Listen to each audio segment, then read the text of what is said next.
자, 요 영상은요, 그 삼국지 위시의 그 뭐였냐, 아까. 장악 우장서전 앞에 잠깐 덧붙여질 영상입니다. 제가 방송에서 굉장히 큰 착각을 했는데요. 제가 양이 출전했던 기산이라는 지역이 있잖아요. 그게 어딘지에 대해서 제가 착각을 했습니다. 기산이 보면 두 개가 있어요. 일단 여기 장안 서북 쪽에 섬서정 지역에 기산이 있습니다. 요 지역의 기산은 요 지역도 기산이고 이름은 한자가 물론 다르긴 한데 그리고 그 감숙성에 그러니까 천수군에 보면은 기산이라는 지역이 또 있습니다. 제갈량이 그 출전했던 기산은요, 제가 해당 방송에서 요 지역이라고 상당히 오랫동안 설명을 했는데, 그리고 이제 어떤 의미에서는 좀 경강부여하기도 했는데요. 요 지역이 아닙니다. 요 지역이 아니고 천수군에 있는 기산이 그 제갈량이 출전한 기산이에요. 내가 도대체 왜 착각을 했는지 모르겠는데 방송하다 보니까 막 그냥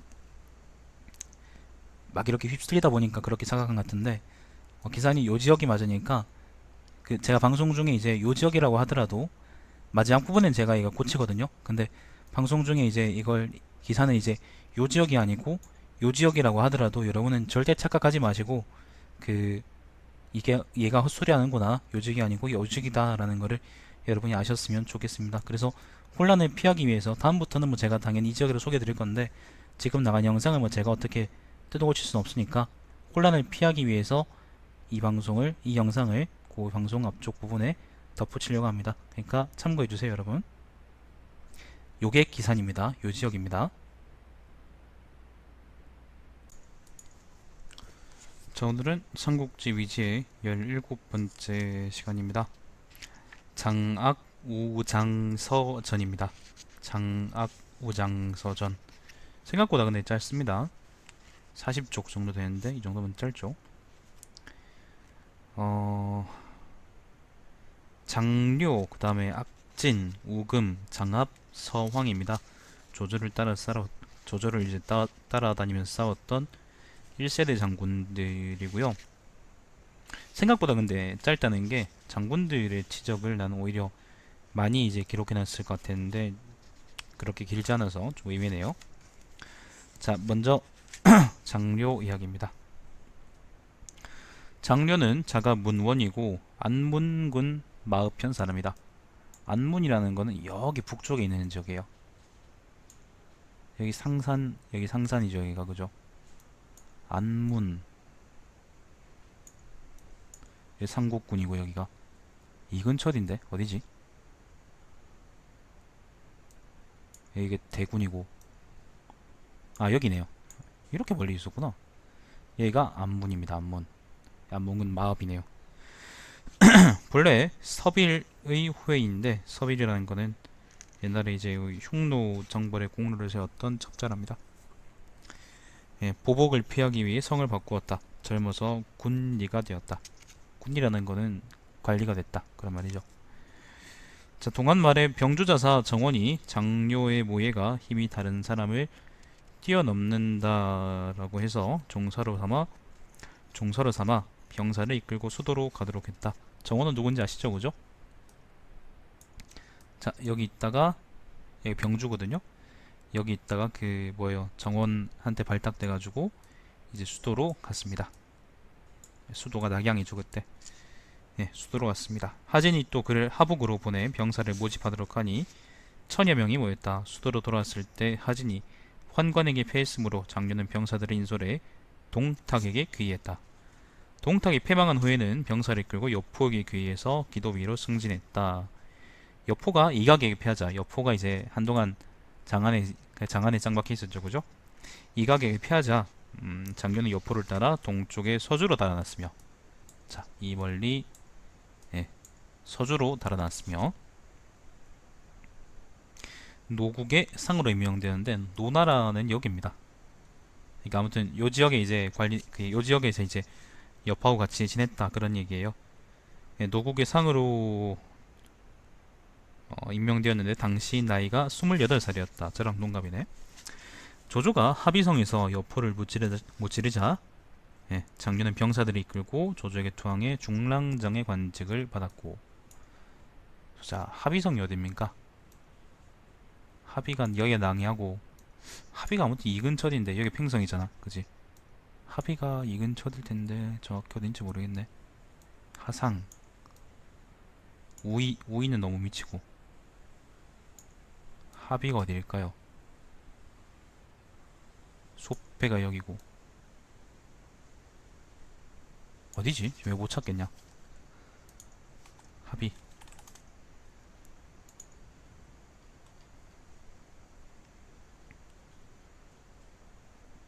이렇게 안에 있었구나. 자, 아무튼 합의에서 여포가 피해, 그건 아시죠, 그죠? 예, 여포가 피하자 조조에게 등용되어 이제 중랑장 자기를 받았고 관내 후에 자기를 받았다. 자, 싸움에서 여러 번 공을 세웠으므로 비장군으로 승진했다. 조조는 원소를 무찌른 후, 자, 원소도 이겼습니다. 또다시 장류를 파견해 노국의 각현을 평정했다. 노국이라는 거는 아까 얘기했던 것처럼 요 근처, 예, 요 근처 태산 근처라고 생각하시면 됩니다. 요 지역, 요 근처 지역을 평정했다, 뭐 그런 말이고. 자, 하우현과 함께 동행해서 동해에서 창희를 포위했다. 동해라는 거는요, 그 여기 바다를 의미하는 게 아니고 이 근처에 그게 있어요. 그 지명입니다. 지명. 여기가 북해, 여기가 서해현, 그 다음에 동해도 이 근처에 있을 때는 여기 동래군이고. 아무튼 이 근처 어디입니다. 예, 정확히는 제가 찾아볼까? 동해현, 동해가 어디더라?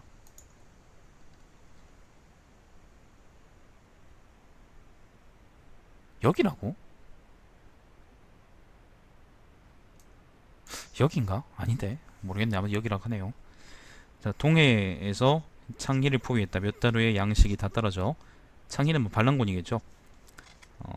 병사를 물릴 것을 상의하자 장료가 하우연에게 말했다. 최근 며칠 동안 매번 포위하고 있는 동해성을 순시하면 창희는 문득 나를 주시하고 있었습니다. 게다가 그들이 화살을 쏘는 횟수도 점차 뜸해지고 있습니다. 이는 분명 창희가 결정을 내리지 못하고 미룬다는 뜻이니 힘을 다해 싸우지는 못할 것입니다. 나는 그를 만나 대화로서 투항을 권유할 것입니다. 그래서 사람을 보내 창희에게 말했다. 조공이 명령을 내렸으니 장료가 조공의 뜻을 전할 것입니다. 창희는 과연 성을 내려와 장료와 대화를 나누었다. 장료가 그에게 권했다.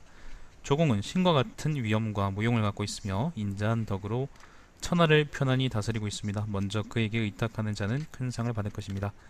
그래서 창희는 투항하기로 했다. 장료는 홀로 삼공산에 올라 창희의 집으로 가서 그의 아내와 자식들을 만났다. 창희는 매우 기뻐하며 그를 따라가 조조를 만났다. 조조는 창희를 돌려보내고 장료를 꾸짖으며 말했다. 이것은 대장, 그러니까 큰 장수가 쓰는 방법이 아닙니다. 장료는 잘못을 시인하고 말했다. 영공의 위엄과 신의가 사이 빛나고 있으므로 저 장료는 공의 성스러운 뜻을 받들었던 것이며 창희는 결코 감히 저를 해치지 않을 것이기 때문에 이렇게 한 것입니다. 장료는 조조를 따라 여양에 가서, 여양이라는 거는 여기죠. 여양은 어디고? 여기죠. 여기 여양입니다. 그러니까 여기서 이제 원상하고 원담의 잔당들하고 조조가 싸웠는데 그 얘기하는 겁니다. 예, 여양에서 원담과 원상을 토벌해 공을 세웠으므로 중견 장군을 대행하게 되었다. 조조를 따라 업성으로 가서, 업성은 여기입니다. 업성으로 가서 원상을 공격했는데 원상이 견고하게 지켰으므로 공략하지 못했다. 조조는 허현으로 돌아온 후 장려와 악진을 보내 음안을 공격해 그곳의 백성들을 황하 남쪽으로 옮기도록 했다. 또 조조를 따라 업성을 공격해 격파하고, 자, 업성을 점령했고 원상이 좆된 거죠. 병사들의 인솔에 조국 상산을 점령하며, 조나라고 산사는요, 상산은 여기 조나라는 이게 한단 주변을 의미하는 말이고요. 상산군은 저기 위쪽인데 저기 정형관이고 거록군이고, 상산군도 이 근처인데 어디야? 아이씨, 난 우리 동네도 아닌데 이걸 어떻게 하냐?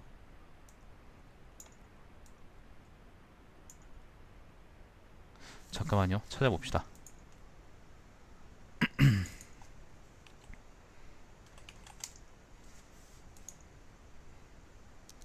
자, 상산은 여기입니다. 여기.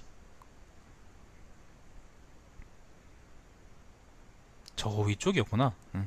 그러니까 요 지역을 평정했단 말이죠. 자, 상산을 조나라와 상산을 점령하며 산을 따라 노략질 입산는 도적과 흑산적, 손경 등을 불러 투항하도록 했다. 흑산적이라는 거는 요 일대에서 이제 횡행하던 이제 도적 새끼들인데 뭐 군대가 10만 명이다 그런 아무튼 그 도적 새끼들입니다. 그 누구지? 흑산적의 그 대장이 누구지? 그 비연인가? 안녕하세요. 비연인가 그런 사람이 유명하죠. 아무튼 원상이 망한 다음에 이제 이 근처에서 장료가 흑산적을 잡았다 막 그런 얘기입니다.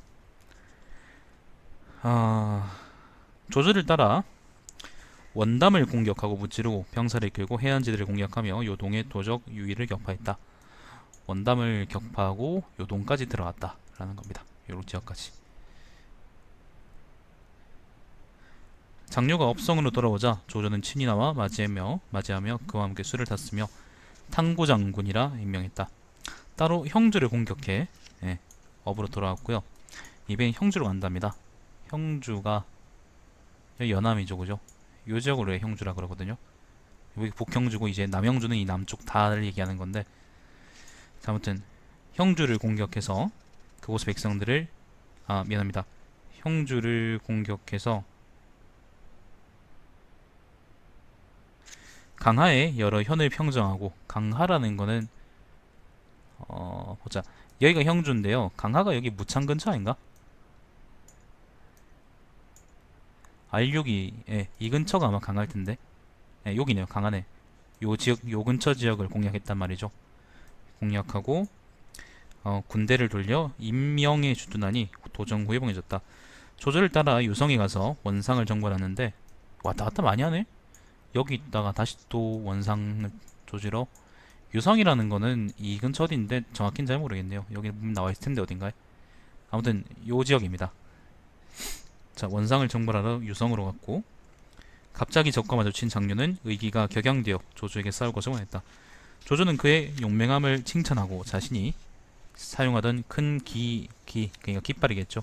기를 보내주었다. 마침내 장류는 원상을 공격해 크게 이기고 소녀 답돈의 머리를 베었다. 답돈은 오한의 소녀입니다. 오한족은 요 지역에 살던 이제 그 이민족이죠. 당시 형주는 아직 평정되지 않았으므로 조조는 장료를 보내 장사에 주둔하도록 했다. 자, 다시 또 남쪽으로 합니다. 형주가 요 지역이라 그랬죠, 그죠? 요 지역이 양양이고요. 여기 강하고 강릉이고, 장사는 여기가 장사인데 조조가 여기까지 내려왔었나? 여기가 아무튼 장사거든요. 장사 지금도 있는 도시입니다. 지금은 중국어로 창사라 그러죠. 자, 장사에 주둔하도록 했다. 출발이라고 할 때 군중에서 어떤 자가 모반하여 밤사이에 불을 질렀으므로 군영하는 혼란했고 병사들은 모두 불안해했다.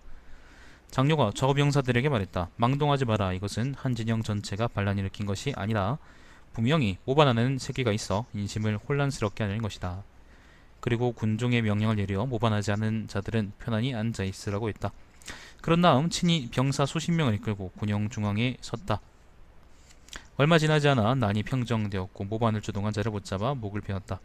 질란, 매성이 저족의 거주지인 6현의 의지에 반란 일으키자 조조는 우금, 장패 등을 보내 매성을 토벌했고 장료는 장합, 우계 등을 감독해 질란을 토벌했다. 그런데 매성이 거짓으로 투항하자 도금은 믿고 돌아갔다. 얼마 후 매성은 부하들을 인솔해 질란에게 달려가 첨산으로 들어갔다. 첨산에는 높이가 20열이나 되는 천주산이 있었는데 길이 좁고 험난해 걸어서만 통과할 수 있었다. 질란 등은 산 위에 진영을 설치했다. 장료가 나아가 공격하려고 하자 여러 장수들이 말했다. 병사가 적고 길도 험난한데 깊숙이 들어가면 안됩니다. 장료가 말했다. 이것은 한 사람 대 한 사람의 전투입니다. 용맹한 사람만 있으면 승리할 수 있습니다. 그리고 산 아래로 진군해 진영을 두고 공격해 질란과 매성을 죽이니 그들의 부하들은 모두 포로가 되었다. 조조는 많은 장수들의 공을 논하면서 말했다. 천주산이 어딜까요? 근데 천주산. 여기네요. 천주산이 어디지? 여기 여강군이고, 그러니까 보면은 여기 형주잖아, 그죠? 여기가 장사군이고 강화군이거든요. 그리고 여기가 여강군이고 여기가 천주산이네요. 그러니까 장녀가 싸웠던 곳은 여기 같네요. 아무튼 이 근처에서도 한동안 활동했던 모양입니다. 저는 잘 몰랐는데. 자, 아무튼 조조는 많은 장수들의 공을 논하며 말했다. 천주산에 올라 험준함을 밟고 진란과 매성을 취한 것은 탕구 장군의 공입니다. 그리고는 시급을 늘려주고 가절을 주었다. 조조는 손권을 정벌하고 돌아온 후, 정벌한 게 아닙니다. 요거 정벌이라는 표현은 아마도 그 적벽이 강릉이 여기죠, 그죠? 예, 이 근처가 적벽일 텐데 정확히는 잘 모르겠네요, 어딘지. 아무튼 적벽에서 조조가 한번 개깨진 걸 의미합니다. 그 개깨지고 돌아온 거를 정벌하고 돌아왔다, 이렇게 개구랄 친 거죠. 그러니까 위지에서 말이지. 자, 돌아온 후 장려와 악진과 이전 등에게 7천여 명을 인솔해 합피에 주둔하도록 했다. 자, 요 지역을 다 잃고 조조가 북상해서 다시 장려, 이전, 악진 등을 합피에 주둔시킵니다. 합피는 여기가 국왕이고요. 여기가 합피입니다. 합피. 네. 여기가 합피입니다. 그러니까 여강군 근처죠. 여강군 바로 북쪽이고, 장강을 넘어서 만약에 오나라 새끼들이 공격해 오면은 진짜로 이제 바로 딱 그 전장이 바로 여기인 겁니다. 여기를 방어하지 못하면은 지금 보시면은 알겠지만은 이게 회수거든요. 이게 장강이고요. 요 북쪽에 요 큰 강이 여기 회수인데, 여기를 합비를 방어하지 못하면은 회수가 다 뚫리는, 그러니까 장강이 뚫리고 회수까지 이제 위나라가 후퇴해야 되는 겁니다. 전략적으로 보면 그렇다는 거죠. 자, 아무튼 합비에 그래서 장료가 이때부터 주둔하기 시작합니다. 자, 조조가 장로는 이거죠. 여기 그 한중에 있는, 여기 한중에 있던 장로를 톱을 하면서 호군 설치에게 교지를 주며 겉봉에 이렇게 썼다. 적이 오면 뜯어보라. 자, 오래지 않아 송권군 10만이 여기 합비로 쳐들어오죠. 대군을 이끌고 합비를 포위하였으므로 여러 장수들과 함께 교지를 뜯었는데 교지에는 이렇게 쓰여 있었다. 만일 송권이 오면 장료와 이전 장군은 나가 싸우고 악진 장군은 성을 지키며 혹은 설제는 참가지 마라. 여러 장수들은 모두 의심스러워했는데 장료가 말했다. 조공은 밖으로 원정 갔으니 원병이 오기를 기다리면 적은 반드시 우리를 무찌를 것이라고 생각했습니다. 때문에 교지를 통해 아직 서로 맞붙기 전에 갑자기 공격해 그들의 얘기를 꺾고 사람들의 마음을 어루만져 평안하게 한 후에 연후에 성을 지키라고 하신 것입니다. 성패의 관건은 이 싸움에 달렸는데 당신들은 또 무엇 때문에 의심하는 것입니까? 이전도 장류와 의견이 같았다. 그래서 장류는 밤에 용기 있는 병사들을 모아 800명을 얻었으며 소를 죽여 장수들에게 상으로 주고 다음날 있을 큰 싸움에 대비했다. 날이 밝은 무렵 장류는 갑옷을 입고 긴 화극을 갖고 먼저 적진으로 들어가 적 수십 명을 죽이고 장수 2명의 목을 베고는 큰 소리로 자기 이름을 외치며 적의 진영을 뚫고 들어가 손권의 큰 깃발 아래 도착했다. 창천항론가 거기 보면은 장녀가 왔다 그러면서 이제 장녀가 이제 합비에서 소리치는 그런 장면이 있죠. 아무튼 합비를 지금 송권군이 포위하고 있는데 그거를 뚫고 송권 모가지 따라간 겁니다.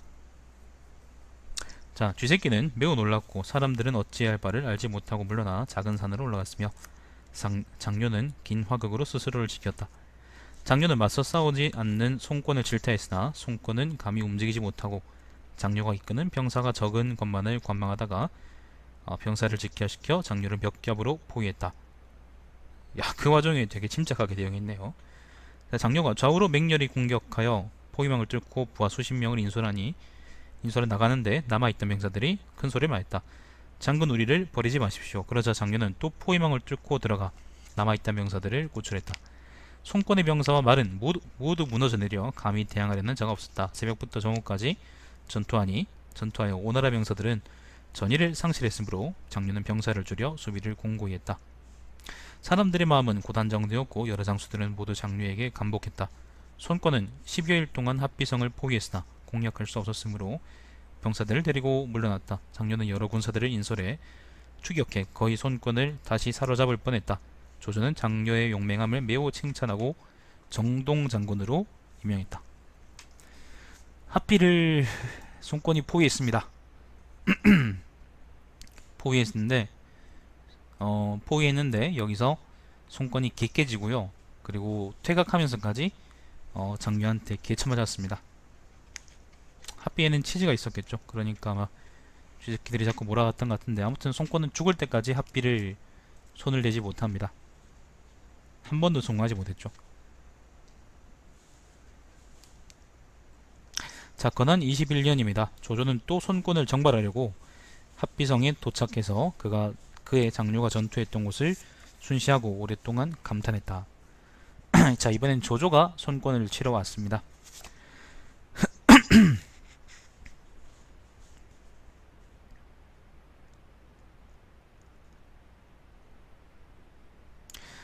곧 장료의 병사를 늘리고 군사를 많이 머물게 하며 주둔지를 거소로 옮겼다. 거소는 어디죠?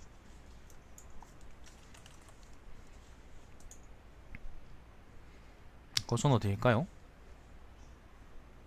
이 뭐야 이거? 거소가 이쪽인데 합비는 여기에요. 합비의 저기 남쪽이거든요. 여기가 합비고 여기가 거소인데, 거소로 주둔지를 옮겼다는 게 장료를 이쪽으로 옮겼단 말일까? 자, 관우가 번현에서 조연의 포위에 공격했을 때 일이다. 자, 아무튼 장료는 이 근처에 있고요. 이번에는 좀 시점이 많이 바뀌었습니다. 또 어디에요? 강릉에 있던 이제 관우가 북진에서 한번 조조를 개패했던 적이 있죠, 그죠?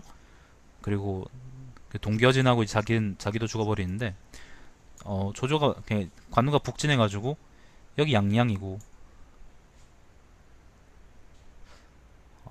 이 근처가 번성인데, 여기 양양 바로 북쪽에 있는 번성에서 조연을 포위해 공격했을 때 일이다. 마침 손권이 위나라의 신하라고 일컬었으므로 조조는 장료와 여러 군사들을 불러 모두 돌아가게 하여 조연을 구하게 했다. 그러니까 지금 요 상황은 뭐냐면은 요 상황에 대해서 좀 설명이 필요할 것 같은데, 일단 유비는 파촉으로 들어가서 이제 여기를 파촉에 있는 분지, 그러니까 사천에 있는 분지를 먹은 상태고요.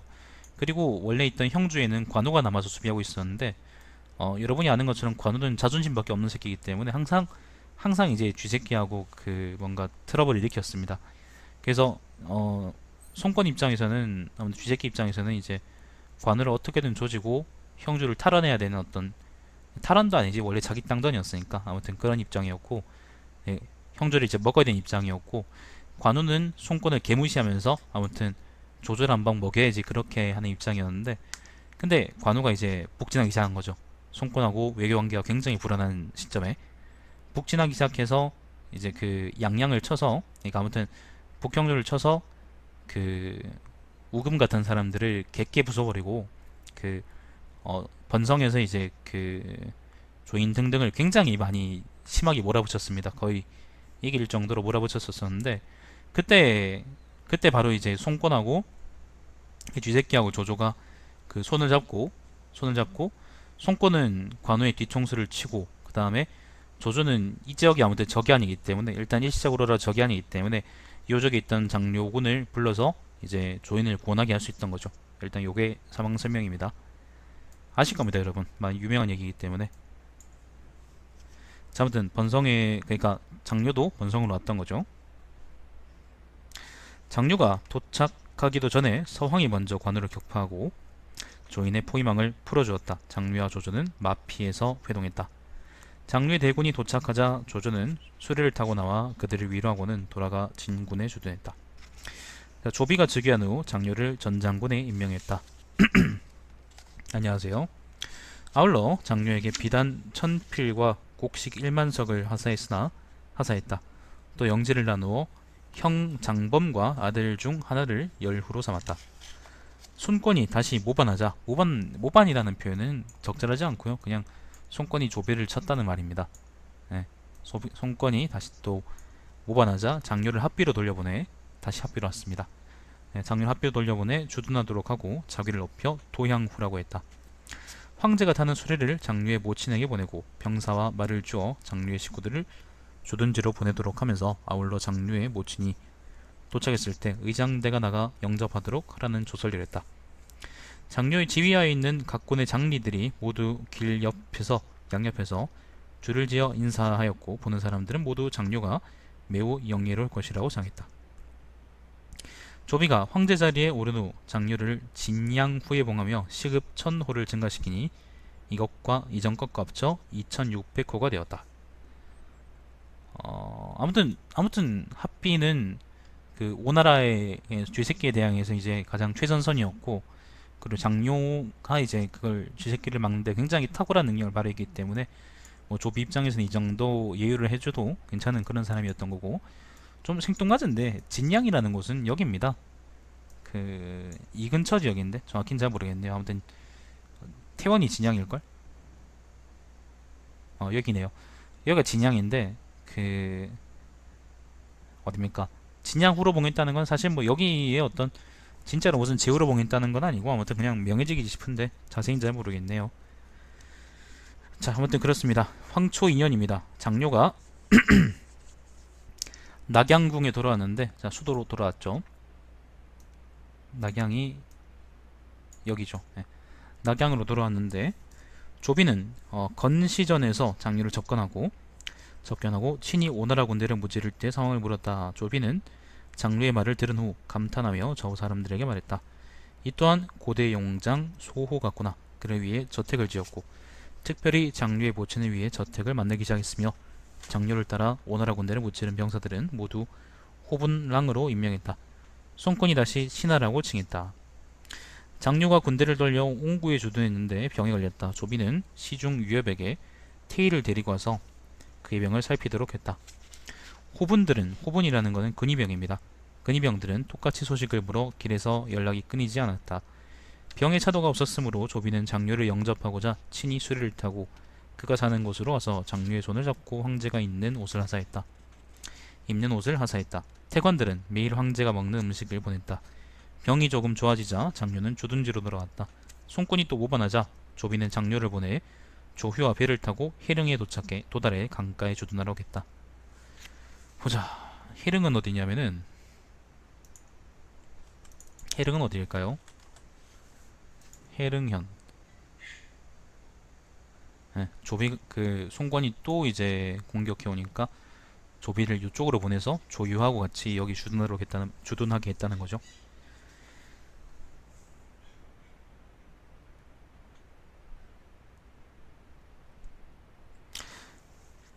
자, 강가에 주둔하려고 했다. 손권은 매우 두려워하며 장수들에게 경계의 말을 했다. 장류는 비록 병이 들었지만 그의 용맹함을 당할 자가 없으니 조심하십시오. 그의 장류는 손권의 장수 여범을 비롯해 여러 장수들을 무찔렀다. 장류는 병세가 위독해 강도에서 죽었다. 조비는 그를 위해 눈물을 흘렸으며 시호를 강후라고 했다. 아들 장호가 사계를 계승했다. 보자, 강도는 어디일까요? 이거 서주겠죠, 그죠?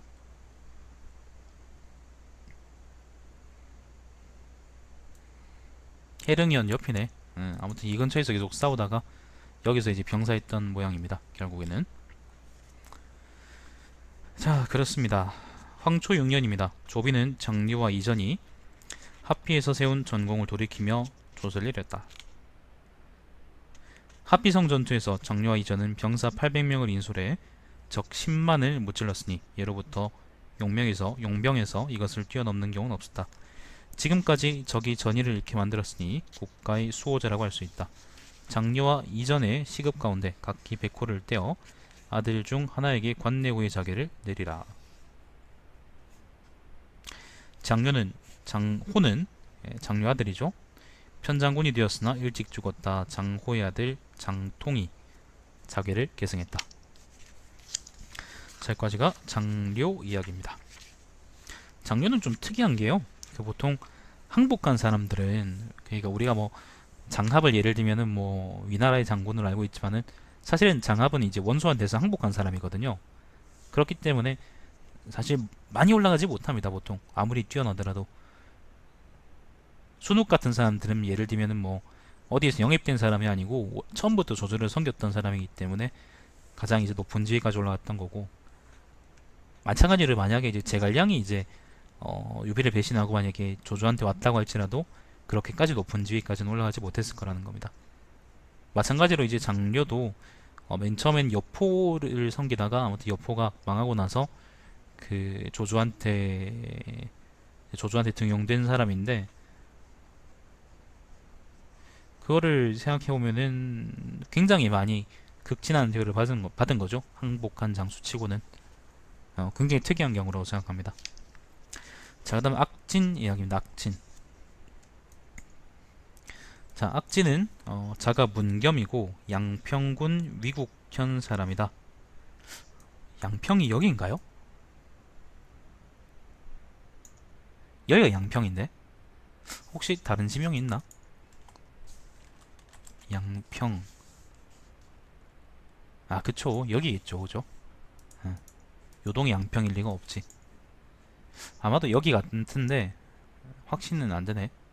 관도 근처인가, 관도 이제 근처인가 봅니다. 여기가 양평이랍니다. 양평군 위국견 사람이다. 키가 작고 몸이 왜소했지만 용감하고 두려움이 없었기에 조조를 따라다녀 막하의 이가 되었다. 리라는 거는 관리겠죠. 조조가 출신 군으로 돌려보내 병사를 소집하도록 하나 하였으나 천여 명만 얻었고 다시 돌아와 군의 가사마와 함진도위에 임명되었다. 그는 조조를 따라 복양에서는 여포를, 옹구에서는 장초를, 고현에서는 교유를 공격했는데 싸움마다 먼저 올라가 전공을 세워 광창정후로 봉해졌다. 조조를 따라 안중에서 장수를 정벌하고 합의에서 여포를 포위하고 공격해 별장을 격파했다. 사견에서 해고를 공격하고 패땅에서 유비를 공격했는데 이런 전투에서 모두 승리했으므로 토구교위의 관직을 수여받았다. 황하를 건너 획가현을 공격하고, 요거는 아마 그 어딥니까? 원사하고 싸울 때 일이겠죠, 그죠? 자, 획가현을 공격하고 군사를 돌려 조조를 따라 관도에서 원서를 공격해 용맹하게 싸웠으며 원소의 대장 순우경을 죽였다. 조조를 따라 여양에서 원담과 원산을 공격해 그들의 대장 엄경을 죽이고 유격 장군을 대행했다. 또 따로 황건적을 공격해 무찌르고 아간군을 평정했다. 조조를 따라 업성을 포위하고 공격했고, 업성이 평정된 후 조조를 따라 남피로 가서 원담을 공격했는데 먼저 올라가 원담의 동문으로 들어갔다. 원담이 피한 후 옥노를 공격해 승리를 얻었다. 지금 보시면은 알겠지만은 조조를 따라다니면서 거의 전역에서 싸웠습니다. 근데 이제 특이한 게 독자적인 군단을 이끌지 못하고요. 보통 이제 휘하에서 싸웠던 것 같고, 다만 이제 굉장히 용맹했다라는 게 계속 열전에서 강조되고 있는 것 같습니다. 건한 11년입니다. 조조는 한나라 헌제에게 표를 올려 악진과 우금 그리고 장류를 칭찬했다. 그들은 무예가 뛰어나고 기략을 두루 갖췄으며 충의가 한결같고 절개와 의리를 지키며 매번 적군을 공격할 때마다 병사들을 지휘해 강성하고 견고한 적과 분투하며 싸웠습니다. 경고하더라도 함락시키지 못함이 없고 스스로 전쟁용 북을 가슴에 끌어안고 지칠 줄은 모릅니다. 또 그들을 단독으로 보내 병사를 인솔하여 정벌하게 하면 군대를 지휘해 많은 사람들의 마음을 어루만져 안정되게 하고 명령을 존중해 받들고 군기를 어기지 않고 적을 만나면 과단성 있게 행동하는데 어떠한 실수도 없습니다. 그들의 공적을 논하여 기록하고 각기 응당 포상과 은총을 줘야 합니다. 그래서 우금은 호위 장군이 되었고 악진이 절충 장군이 되었으며 장료는 탕구 장군이 되었다. 악진은 단독으로 병사를 인솔해 고관을 정벌하려고 북도를 지나 상당으로 들어가서 우회 적의 배후에 나타났다. 단독으로 움직입니다. 지금 보시면은 고관이라는 새끼는 어떤 새끼냐면은 원시의 아무튼 친척이에요. 외가 쪽인가. 그런데 원담하고 이제 원상이 깨질 때도 아무튼 고관은 병주에 남아 있었고요. 병주는 요 지역을 의미하는 거거든요. 남아 있었고 요 지역에서 이제 결국에는 조조의 뒤통수를 쳤는데 북도로 이제 악진이 들어갔다는 거는 상당히 역이거든요. 상당히 역인데 아마 뭐 이 북쪽 길로 가지 않았나? 갔다는 얘기가 아닐까 그런가 싶은데, 그러니까 이쪽으로 들어가지 않고 아마 이 북쪽에서 내려온 게 아닌가 싶은데, 정확히는 북도라는 게 어떤 걸 의미하는 건지 잘 모르겠습니다. 자, 근데 저게 배우 나타났다. 고관 등이 물러나 호관을 지켰지만, 자, 호관이 어디냐면은 여기가 호관입니다. 그러니까 여긴가? 여기를 얘기하는 것 같은데, 그러니까 북쪽에서 북쪽으로 나타나서 이쪽인가? 아무튼 그 상당을 이제 그러니까 고관의 뒤통수를 쳤는데, 어 고관이 이제 호관을 지켰고요. 음, 호관을 지켰지만 악진은 연속적으로 나와 공격하며 적을 괴멸시켰다. 고관은 굳게 버티며 항복하지 않으려 했지만 조조가 친히 정벌하러 와서 함락시켰다.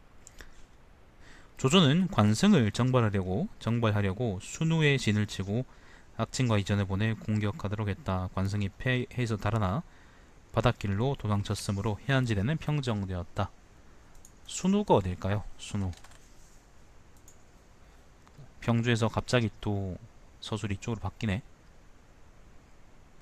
예, 청주네요. 이번엔 여기서 싸우다가 갑자기 지금 서술이 이쪽으로 바뀌었어요.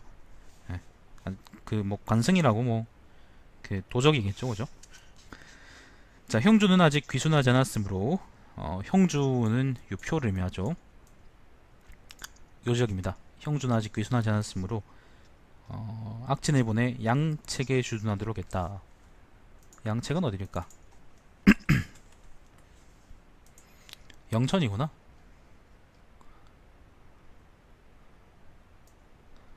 형주가 여기입니다. 여기가 이제 남양 지역이고 여기가 형주인데, 영천에 주둔하겠다는 거는 후방에 이제 보급을 맡긴다 뭐 그런 얘기겠지. 자, 후에 조조를 따라 형주를 평정하고 양양에 남아 주둔하여, 양양은 여기죠. 여기가 양양입니다. 예, 양양에 남아 주둔하며 관우, 유비 등을 공격했는데 그들 모두를 무찔러 달아나게 했다. 남군의 여러 군의 산과 계곡에 있는 오랑캐들은 모두 악진행에 가서 귀순했다. 남군이라는 거는 요 지역, 강릉 근처를 강릉 근처를 왜 남군이라 그럽니다. 이게 한나라 때의 지명은 아니고요. 엄밀히 말하면은 한나라 때 지명이라기보다는 그 진나라가 설치했던 36개 군 중에 하나가 남군입니다. 이걸 다 통과하는 지명이 아마 남군일걸?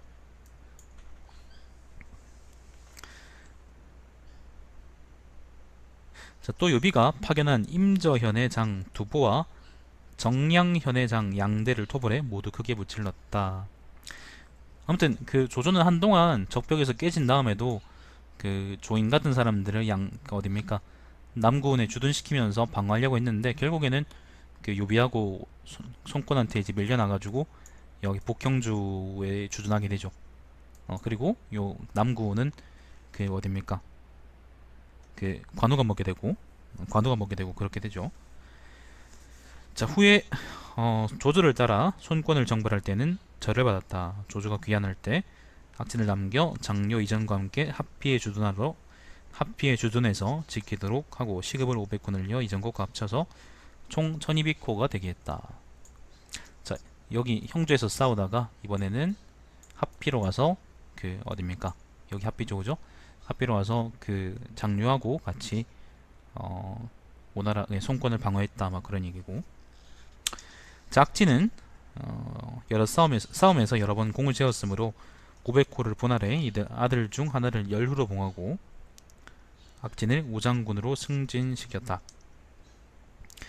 건한 23년입니다. 세상을 떠났고 시호를 위후라고 했다. 아들 악침이 뒤를 이었다. 악침은 과단성이 있고 강직해 부친의 풍모가 있었으며 관직은 양주자사까지 이르렀다. 위나라의 양주자사는 요 회남 지역을 관장하는 그런 사람을 양주자사가 그럽니다. 제갈탄이 모반에 몰래 급습해 악침을 살해하자 황제는 조서를 내려 그를 애도하고 예속했으며 위위로 추증하고 시호를 민후라고 했다. 아들 악조가 자회를 이었다. 악취미 죽음에 대해서는 지금 위지에서는 그렇게 자세히 안 나와 있는데 연희에 보면은, 연희는 뭐 소설이긴 한데요, 거기 보면은 제갈탕이 너는 조조의 은혜를 잊었냐 막 그러면서 그 악침을 잡아 죽여버리죠. 예. 자, 그렇습니다. 여기까지가 악진 이야기였고요. 그 다음은 우금이네요. 우금. 우금이 둘 있는데 여기서는 유명한 우금 얘기입니다. 자, 우금은 자가 문칙이고 태산군 거평현 사람이다. 태산군이니까 이 근처 어디일 겁니다. 뭐 이 근처 어디 있겠죠, 그죠? 네, 안녕하세요.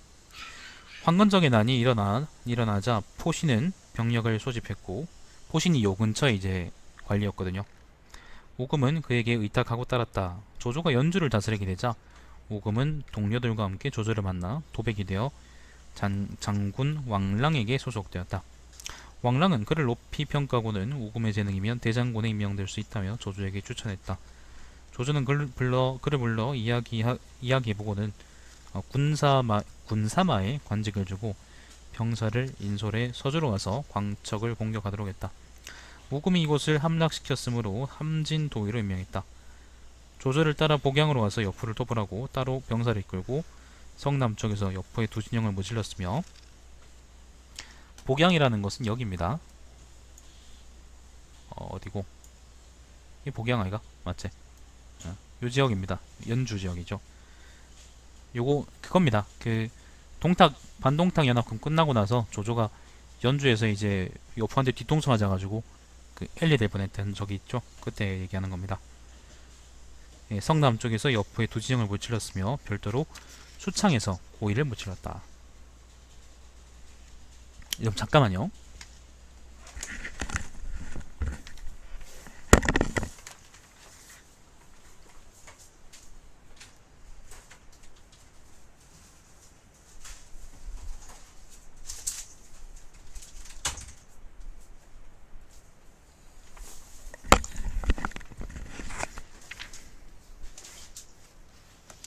조조를 따라 수장, 정도, 이호를 공격하고 웅구에서 장초를 포위해 공격했는데 모두 함락시켰다. 정도는 여기 진류 근처인데 관도구요, 그죠? 여기 진류고, 웅구가 여기고, 고성. 자, 정도가 어디야?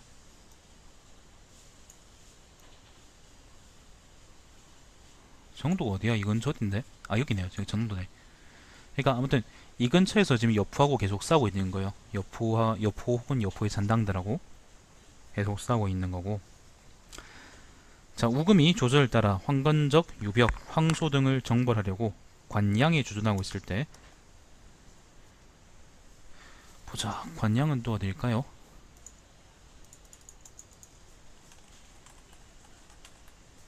안 나와있네. 유벽이 연암 근처에 있었으니까 정확히는 모르겠습니다만은 연암이 이 근처거든요. 이쪽이네요. 생각보다 왼쪽에 있네. 아마 이 근처 어디 지명이 아닐까 싶네요.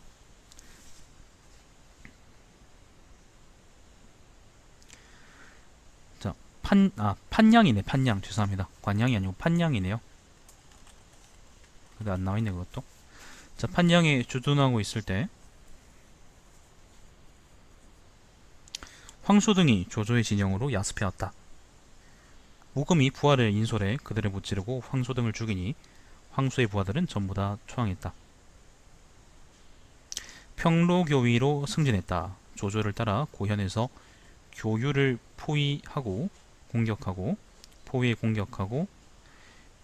교유 등 4명의 장수를 죽였다. 교유는 그 원술의 잔당이죠. 봅시다. 고현이 어딜까요?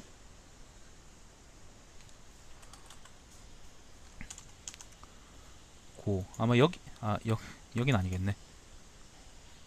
어딘지 안 나와있네. 고맙습니다. 목소리 좋다는 얘기도 여자가 좀 해야 되는데 남자들만 맨날 들어가지고 목소리 좋다고. 아마 그 교유도 전부 다 결국에는 그 원술 쪽 사람들이니까 아마 이 근처 어딘가 싶은 것 같은데, 여기 연암이거든요, 그죠? 연암, 회남 이 근처 어딘가 싶은데 잘 모르겠네요. 아무튼 이 지역에서 계속 싸우고 있는 겁니다. 자, 조조를 따라서 완성까지 가서 장수를 투항시켰다. 완은 여기죠. 남양. 남양에 있던 장수. 물론 이제 투항시킨 다음에 이제 뒤통수 맞아서 조조가 개쳐맞죠. 장수가 다시 반란 일으키자 나오네요. 조조는 그와 싸우면 유리하지 못했으므로 군대를 물려 무음으로 돌아왔다. 당연하지. 바람피다 걸린 거니까. 이때 군영에서 큰 혼란이 있어서 장수들은 각각 조조를 구원하러 왔는데 우금은 홀로 부하 수백 명을 지휘하면서 싸우기도 하고 물러나기도 했다. 형세가 긴박해지긴 했지만 병사들이 분산되진 않았다. 적의 추격이 점점 느슨해졌으므로 우금은 부대를 조용히 정돈해 북을 치며 물러났다. 조조는 아직 주둔할 곳이 없었는데 길에서 우연히 상처를 입은 나신으로 도주하는 병사 10여 명을 만나 나신은 빨가벗은 채로 만나게 되었다. 우금이 그들에게 무엇 때문에 이와 같이 되었는지 물으니 그들이 대답했다. 청주병들에게 약탈당했습니다. 이전에 조조가 투항한 황건적을 청주병이라고 부르며 관용을 베풀었는데 그들이 과감하게 약탈을 자행했던 것이다. 우금은 크게 노하여 부하들에게 명했다. 청주병들도 똑같이 조공에 부하였는데 감히 다시 조국질하느냐. 청주병은 그거예요. 황건적이었는데 조조한테 투항해서 일종의 이제 정예군 취급받은 그 사람들이 청주병입니다. 예, 좋아해요. 재밌어 했죠. 자, 그리고 청주병을 토벌하고 그들의 죄상을 추궁했다. 청주병은 조조에게 달려가 우금의 죄상을 구했다. 우금이 도착한 후 먼저 진지를 구축하고 불시에 조조를 아련하려 했다. 어떤 사람이 우금에게 말했다. 청주병이 이미 당신에 관해 조공에게 말했으니 속히 조공을 만나야 합니다. 만나기를 처리해야 합니다. 우금이 말했다. 지금 적은 뒤에 있어서 아무 때나 추격할 수 있는데 먼저 방비를 세우지 않는다면 무엇에 의지해서 적을 맞아 싸우겠습니까? 하물며 조공은 사물을 똑똑히 살피는데 어찌 헐뜯는 말 따위에 연연하시겠습니까? 연연했습니다. 참호를 파서 진영을 안정시키자 들어가 아련하고는 당시의 상황을 상세히 설명했다. 조조는 웃으며 말했다. 육수의 싸움에서 실패한 후 우리 모두 매우 조급했습니다. 장군은 혼란 중인데도 오히려 부대를 정돈시키고 폭도들을 토벌하며 진영을 공고히 하고 동요되지 않는 절개와 지조가 있었습니다. 옛날 명장이라도 어찌 이보다 더 잘할 수 있겠습니까? 따라서 우금의 앞뒤 전공에 근거해 익수정후로 봉했다. 자, 그래서 이 이야기가 뭐냐면은 장수의 형수인가요? 형수하고 이제 조조가 바람피다가 이제 장수가 개빡쳐가지고 조조를 죽음 직전까지 몰아넣었다가 퇴학해서 멀쩡히 살았다는 이야기입니다. 예. 장수는 아직 멀쩡히 남양에 있었고요. 자, 아무튼 그래서 바람핀 조조를 구했기 때문에 우금은 익수정으로 봉해졌습니다. 자, 조조를 따라 양 땅으로 가서 양이라는 거는 여기겠죠? 여기 릴맨 같은데 양양이 아니고 양이라고 따로 있네요. 자, 양으로 가서 장수를 공격하고 합의에서 여포를 붙잡았으며 이건 훨씬 전 이야기인데요. 합의의 여포 중국 위초고 때는 한반도는 삼국시대죠. 예. 보자, 합의에서 여포를 붙잡은 거는 또 요보다 훨씬 더 이전 이야기긴 한데 합의는 여기가 합의입니다. 합의. 자, 합의에서 여포를 붙잡았고 사환 조인과 함께 사견에서 해고를 공격해 무찌르고 해고를 참수했다. 자, 조조가 처음으로 원소를 정발할 때 원소의 병력은 강성했는데 우금이 선봉에 서기를 희망했다. 조조는 그의 용기를 칭찬하고 보병 2,000명을 파견해 우금으로 하여금 지휘하게 하고 연진을 지키면서 원소에 대항하도록 했다. 자, 요거는 관도대전입니다. 관도는 여기입니다.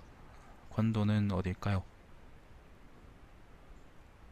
여기가 정주고 지금의 정주고 그때는 없었던 땅이고 이게 백마고요. 여양이고 관도가 어디야? 여기 복양이고 여기가 관도는 여기네. 예. 관도는 여기인데 아무튼 이름은 관도대전이지만 실제로 싸운 거는 아무튼 이 근처에서 많이 싸웠거든요. 원소 요게 황하죠.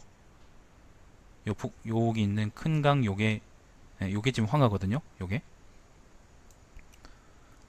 보시면은 연진이 여기죠. 우금이 주둔해 있던 곳은 연진이니까 우금은 아무튼 여기 있었다는 겁니다. 위나라하고 고구려 사이에 군사적 충돌이 있었어요. 관구검하고 이제 싸운 적이 있었죠. 뭐 산발적인 충돌은 많았겠지.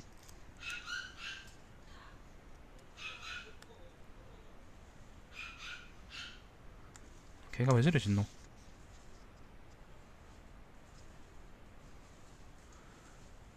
보자. 어디까지 봤노? 연진을 지키면서 원소에 대항하도록 했다. 조조는 병사를 인솔하며 관도로 돌아갔다. 자, 주비는 조조는 관도에 있고 그 다음에 그 어딥니까? 우금은 이제 연진에 주둔해 있죠.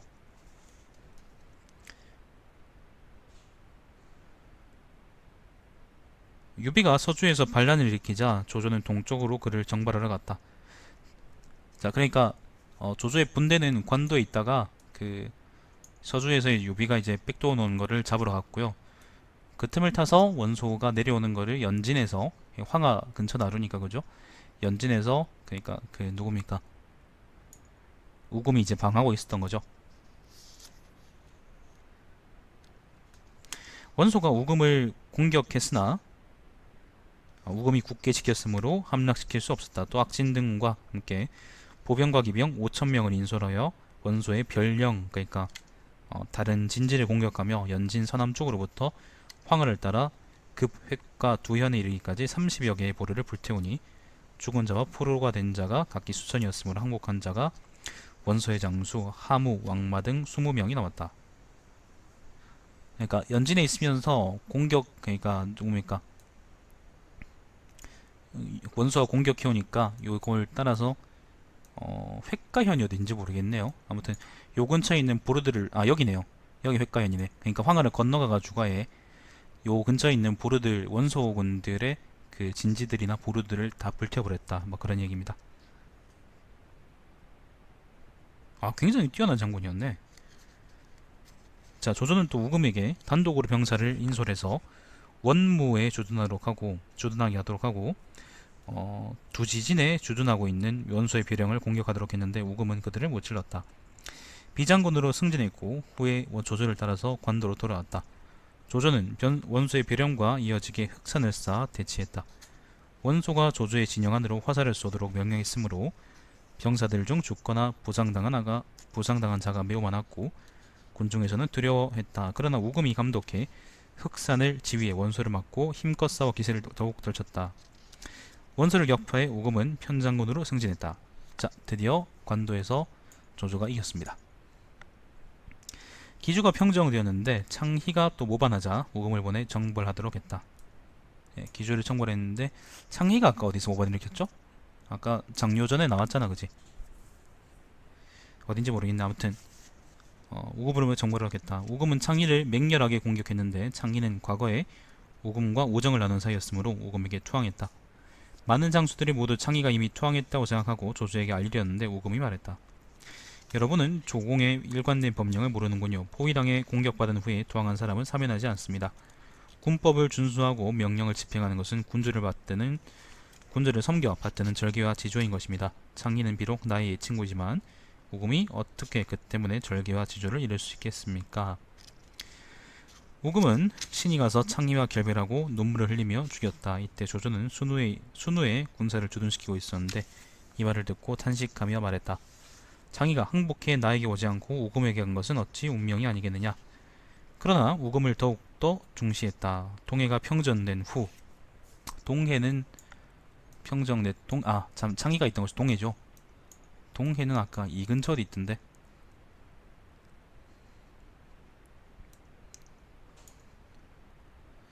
동해가 어디 있죠?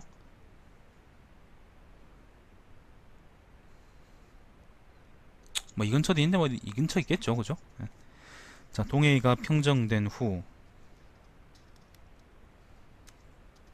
우금은 호위 장군에 임명되었다. 후에 장패 등과 함께 매성을 공격했고 장려와 장압 등은 진란을 토벌했다.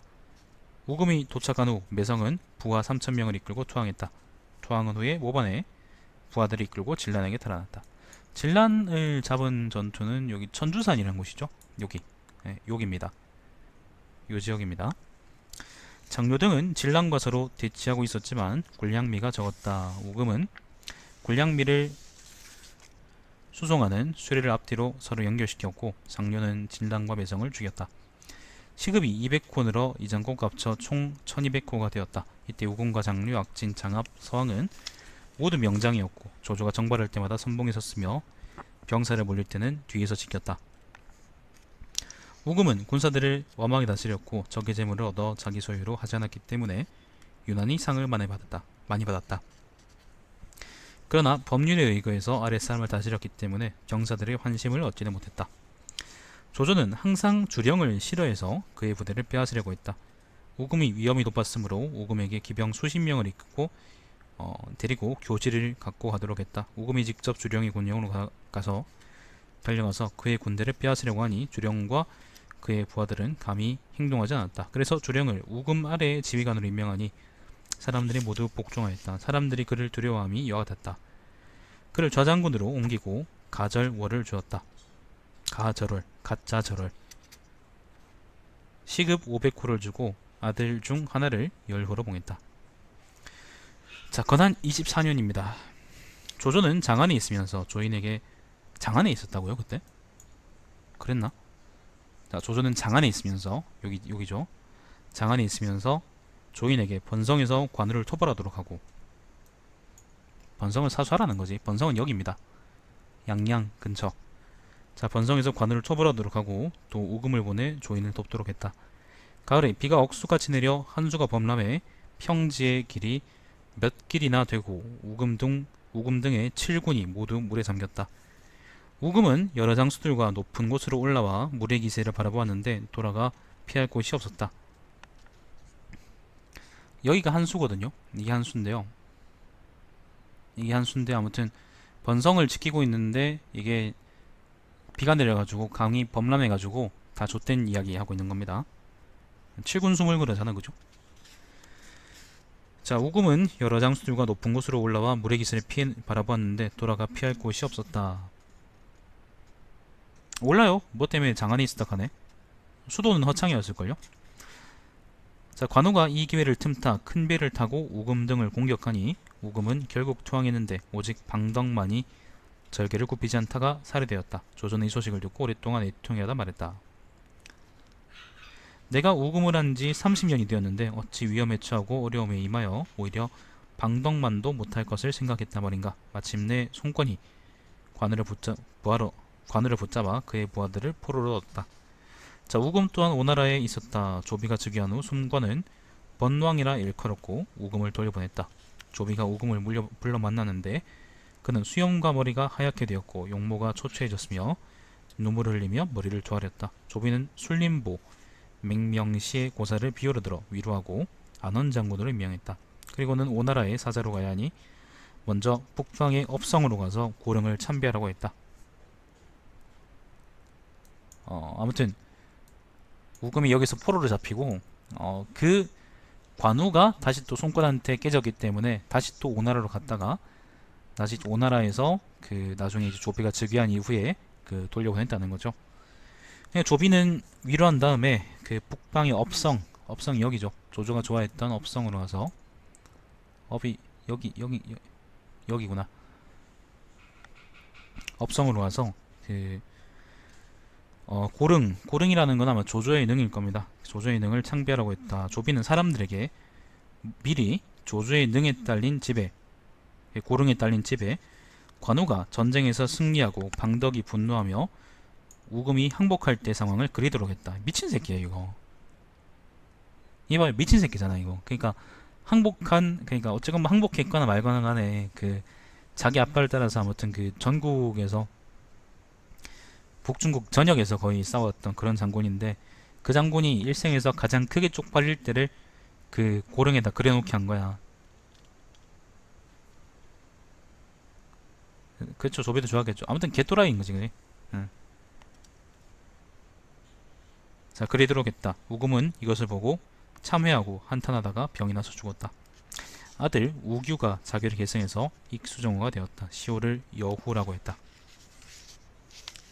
자, 조비가 쓰레기다라는 것을 한 번 더 확인했습니다. 자, 그 다음은 장합입니다. 장합. 생각보다 기네.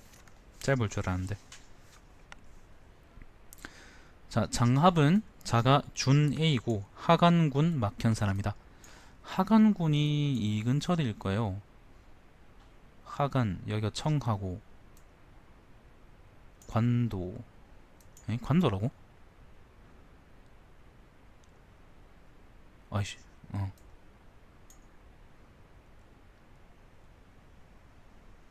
잠깐만, 여기 관도야? 아닌데? 그 관도는 여기지 싶은데? 내가 착각한 거 아니죠? 그죠? 잠깐만, 하간이 어디야? 하간 이 근처인데?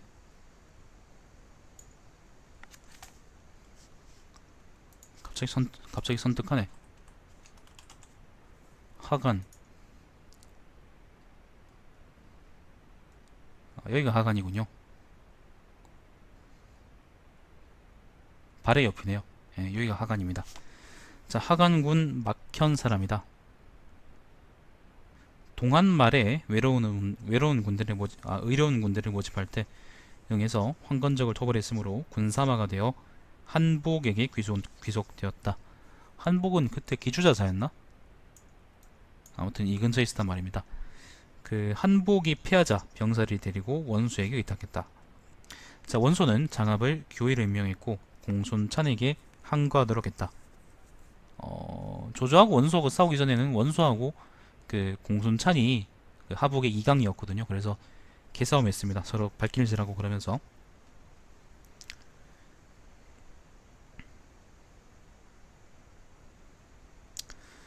자, 공손찬이 패한 데에는 장합의 공이 컸으므로 영국 중랑장으로 승진했다. 조조가 원소와 관도에서 대치하였는데 원소는 장수, 순우경 등을 보내 곤량 미수성을 지휘하며 오소에 주둔하도록 하였고 원조조는 친히 병사를 인솔해 오소를 맹렬하게 공격했다. 오소가 될까요? 여기 나와 있을까? 오소. 이 오소가 그 오소가 아닐 것 같은데.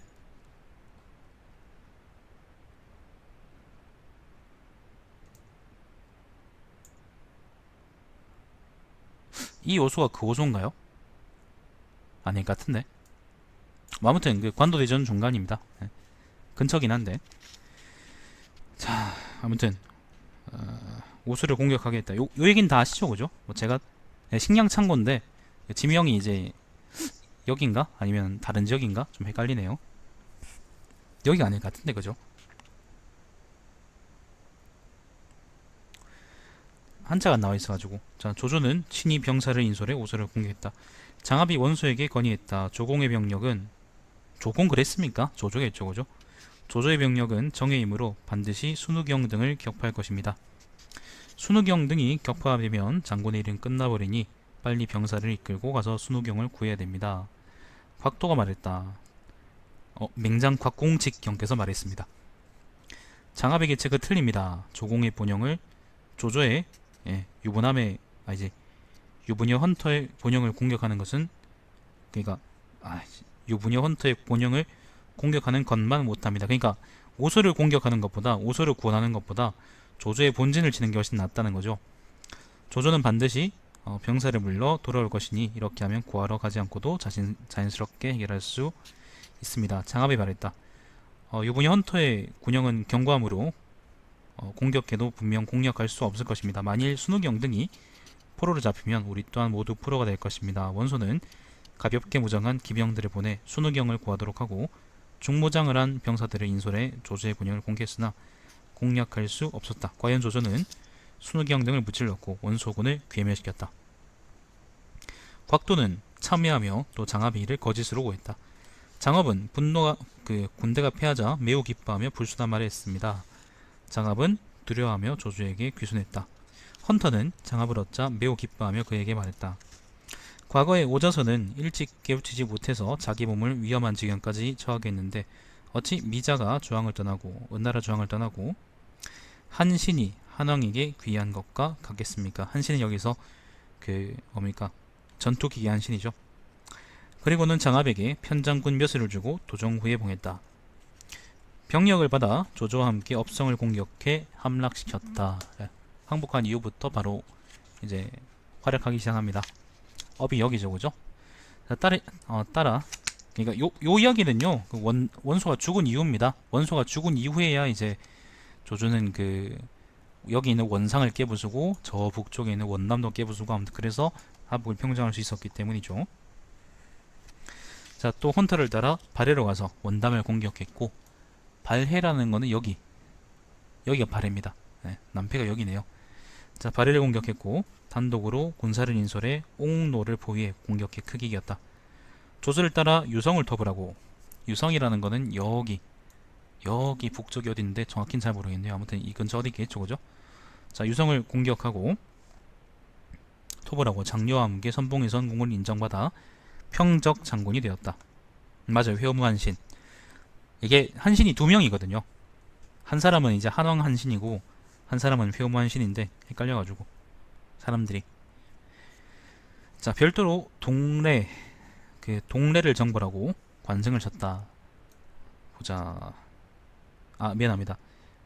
평적 승리 되었다. 별도로 동래를 평정하고 관승을 쳤다. 동래는 여기입니다. 요 지역입니다. 청주를 평정했단 말이죠.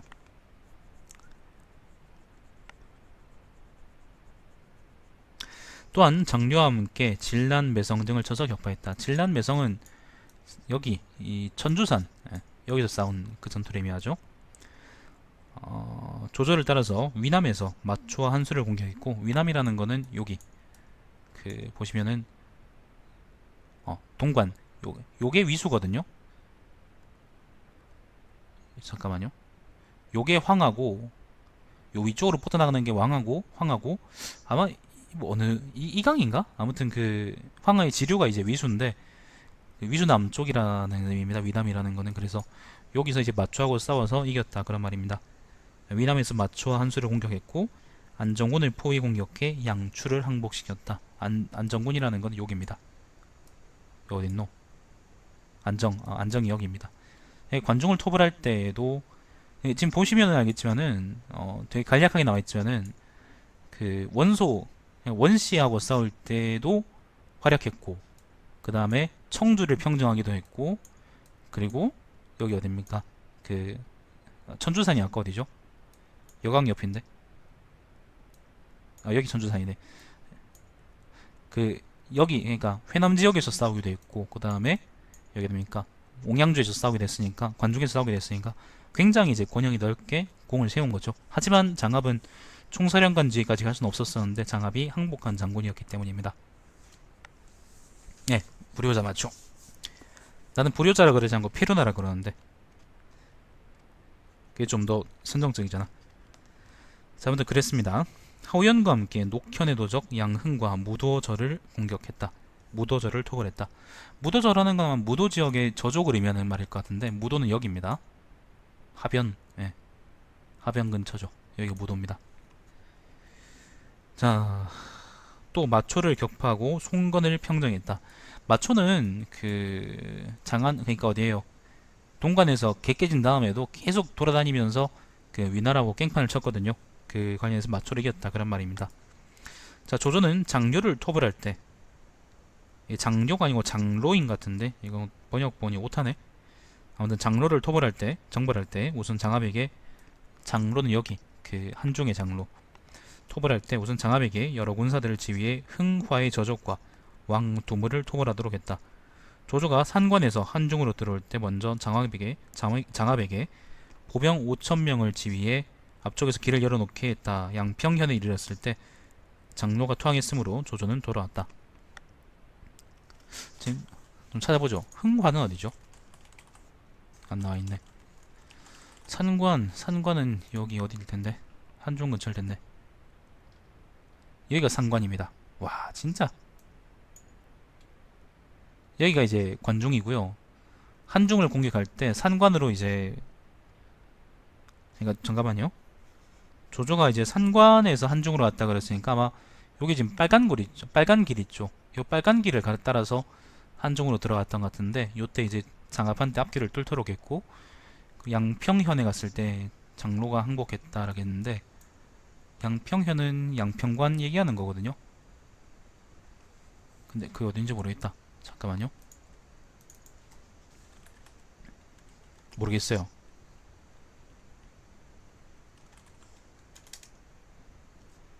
양평관 여기다.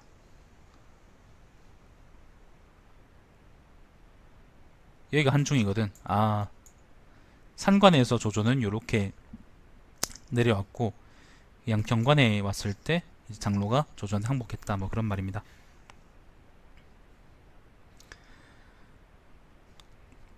그리고 장합과 하우연 등을 남겨 한중을 지켜서 유비에 항거하도록 했다. 그리고 하우연이 되지죠, 유비한테.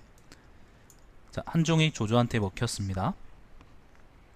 장합은 많은 군사를 지휘해서 파동, 파서 두 현을 항복시키고 그곳의 백성들을 한중으로 이주시켰다. 요때 지금 정세를 한번 보실 필요가 있습니다.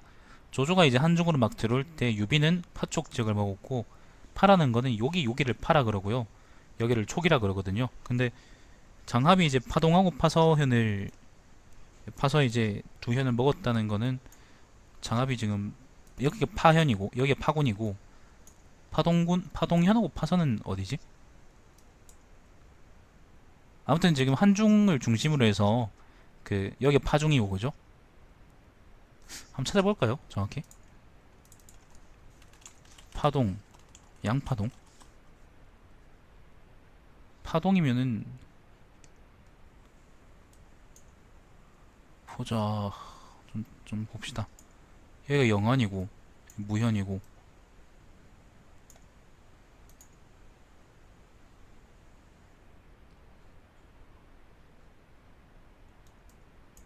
여기가 파동이네요. 여기 파중이고 그리고 파서는 어디를 이래 말이지?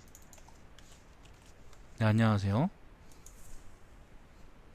예, 파선데 그러니까 지금 보시면은 장합이 이제 요 지역을 아무튼 아우르면서 그 촉하고 이제 그러니까 유비하고 그 유격전을 벌였다는 겁니다.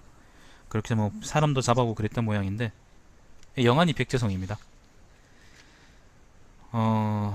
아무튼 그랬던 모양입니다. 그래서 요 지역에서 그 군사 활동을 폈던 것 같고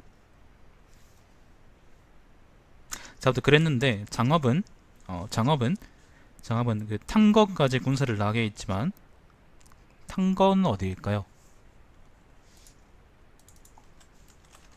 탕거현. 야, 진짜 뛰어난 장군이긴 했구나. 여기가 탕거입니다. 이게 파중이고, 그러니까 한중에서 군대를 보내가지고 파동하고 파서 지역을 쓸고 거기다가 지금 탕거 그러니까 지금 보시면은 파쪽 바로 입구까지 간 거예요. 요까지 갔는데 여기서 이제 그 누굽니까? 장비한테 개깨진 거죠.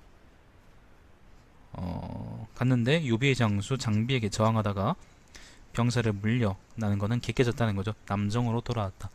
남정은 여기 한중 근처 싶은데 여기죠. 한중으로 돌아왔다는 말이죠.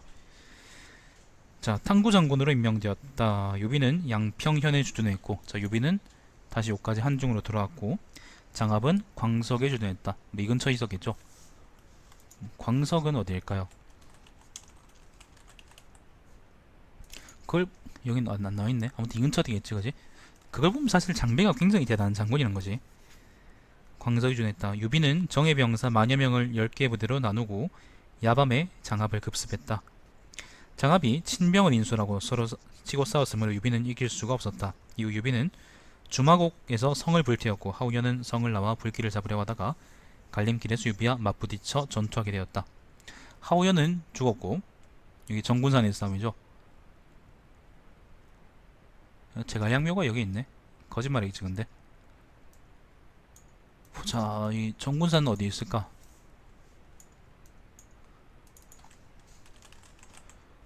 정군산. 요 근처구나. 여기 이게 정군산의 싸움인데 여기서 이제 하우연이 되졌고 장합은 양평현으로 돌아왔다. 예, 장압은 다시 또 요지역 돌아왔고, 당시 부대에서는 막 총지휘관을 잃었으므로 하우연이 총지휘관이었습니다. 유비에게 추격당하지 않을까 걱정해 3군 모두가 놀라 얼굴빛이 달라졌다. 하우연의 사마 곽회가 꼭 군영에 명령을 내렸다.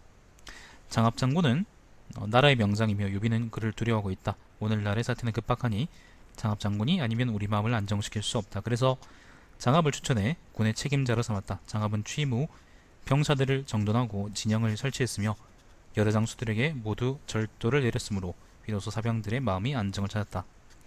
조조는 장안에서 사신을 보내 장압에게 절을 주었다. 자, 하우연이 죽고 아무튼 조조가 장압을 이제 사령관으로 교체했습니다.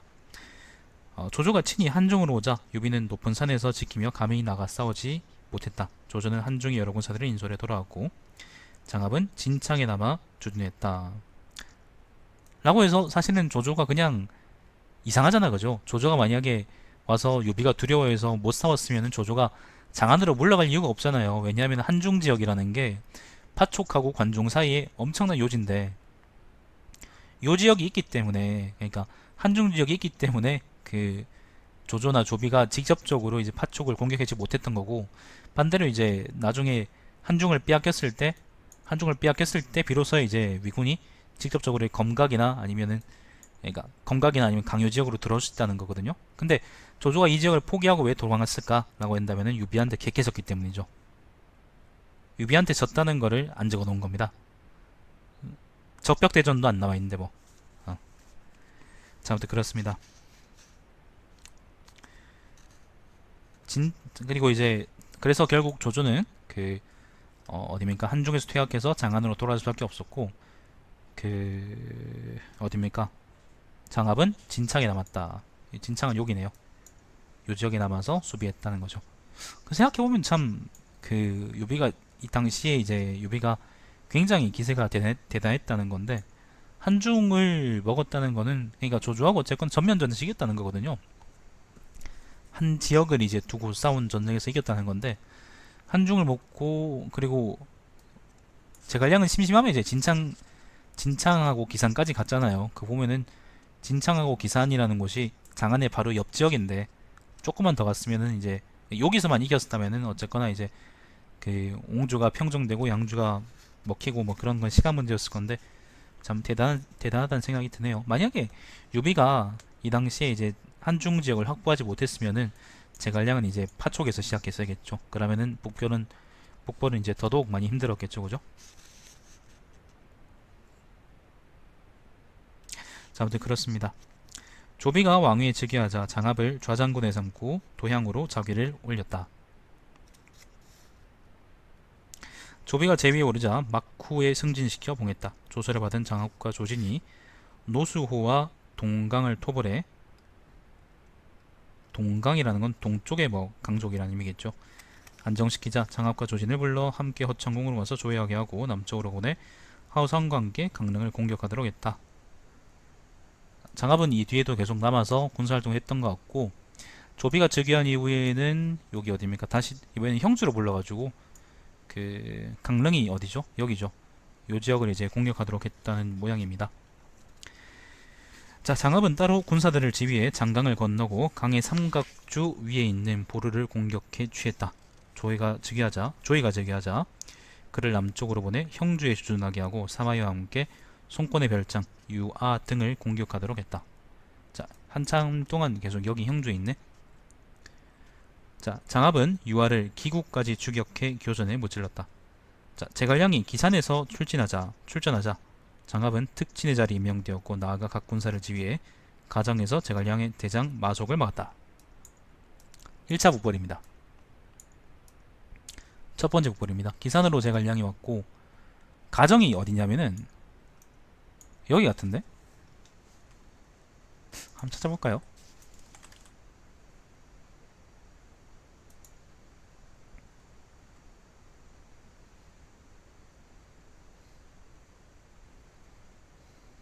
아닌데? 이 지역일 리가 없잖아. 가정이 아마 내 생각엔 여기를 얘기하는 것 같은데, 여기가 가정인 것 같은데요. 지금 보시면 알겠지만 제갈량은 기산에 있고, 그 다음에 그 등산왕 새끼는 이제 등산왕이라 그러지 말고 정산왕은 진짜 등산왕은 이제 그 등이 같은 사람이니까 등산왕 그러지 말고 그라 그럽시다. 그 주둥아리라 그럽시다. 주둥아리. 주둥아리를 가정으로 보내가지고 맞게 했는데 지금 이 당시에 상황이 어땠냐면은 요 서쪽에 있는 그러니까 양주에 있는 군들이요. 네, 아마 요 지역이 가장 같아요. 양주에 있는 군들이 여러 군들이 그 위나라에 반란을 일으켰던 상황이에요. 그러니까 조조가 아무튼 관중을 먹긴 먹었는데 관중하고 이제 농서 지역을 먹긴 먹었는데 근데 그 요 지역이라는 게 원래 이제 조조의 땅이 아니고 조조의 기반은 여기잖아요, 그죠? 중원이잖아. 근데 요 지역이 원래 조조의 땅이 아니고 원래 이제 그 마초가 깨질 때까지도 아무튼 계속 여기는 군벌들이 활거하던 시절이거든요. 그 이후에 뭐 하오연 같은 사람들이 여기 다니면서 이제 이 지역을 다니면서 평정하고 그다음에 군사적으로 병탄하기도 하고 장기나 아니면 뭐 어떤 다른 사람들은 뭐 여기는 반란들을 진압하기도 하는데 보면은 끊임없이 계속 반란들이 일어나거든요. 근데 요 당시에 이제 제갈량 1차 북번 당시에 그 요거에 북벌에 호응해서 아마 요 지역 군들이 아마 제갈량에 투항할 생각이 있었던 모양인데 그래서 이제 그 어쨌든 가정을 틀어막고 있어야 가정을 틀어막고 그 다음에 제갈량이 이제 기산을 틀어막고 후방이 이제 완전히 안정되고 나서야 완전히 먹히고 나서야 제갈량이 이제 장안을 공격할 수 있단 말이지. 왜냐하면 이 지역은 다 위나라 땅이니까. 근데 주둥아리 새끼가 이제 가정에서 개 깨지고 난 이후에 개 깨지고 지금 보시면 알겠지만 진짜로 그냥 산입니다. 산. 예, 이거를 빼앗긴 거는 우리 고양이나 우리 강아지가 가도 여기는 막을 수 있을 겁니다. 그죠? 이거를 빼앗기고 그래서 빼앗겼기 때문에 이제 제갈량도 이제 그러니까 뒤통수 한 차맞게 이제 퇴학할 수밖에 없었고 그래서 1차 북벌이 완벽하게 이제 깨지게 된 거죠. 아무튼 마족의 해악이 그렇게 컸습니다. 예. 유비가 사람을 잘 봤던 거죠.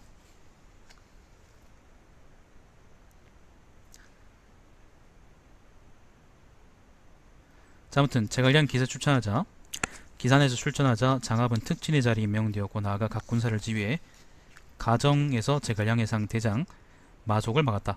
마속이 남산의 의지에 저항했으므로 성을 점거하지 못했다. 장합은 그들이 물을 깃는 통로를 끊고 진격해 크게 무찔렀다. 남한군, 천수군, 안정군에서 반란을 일으켜 제갈량에 호응했지만 장합은 모두 무찌르고 평정시켰다. 이 말입니다. 보세요.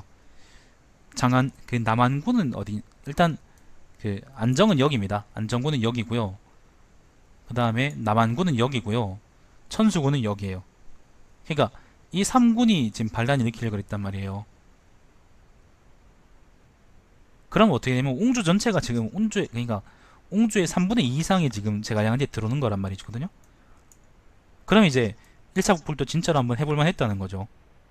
근데 그 아무튼 마속 같은 이제 그 쓰레기가 그 주둥아리 새끼가 가정에서 패기 때문에 제갈량의 북벌은 아무튼 그 이후에도 굉장히 험한 길을 걷게 됩니다. 왜냐하면 위나라도 한번 쳐맞았으니까 위나라도 한번 뒤통수를 세게 맞았으니까 다음부터는 이제 옹양주 지역의 군대를 상주시키면서 아무튼 방어 체계를 갖추기 시작했고 결국에는 첫 북벌만큼의 어떤 효과를 거두지 못했던 거죠. 제갈량은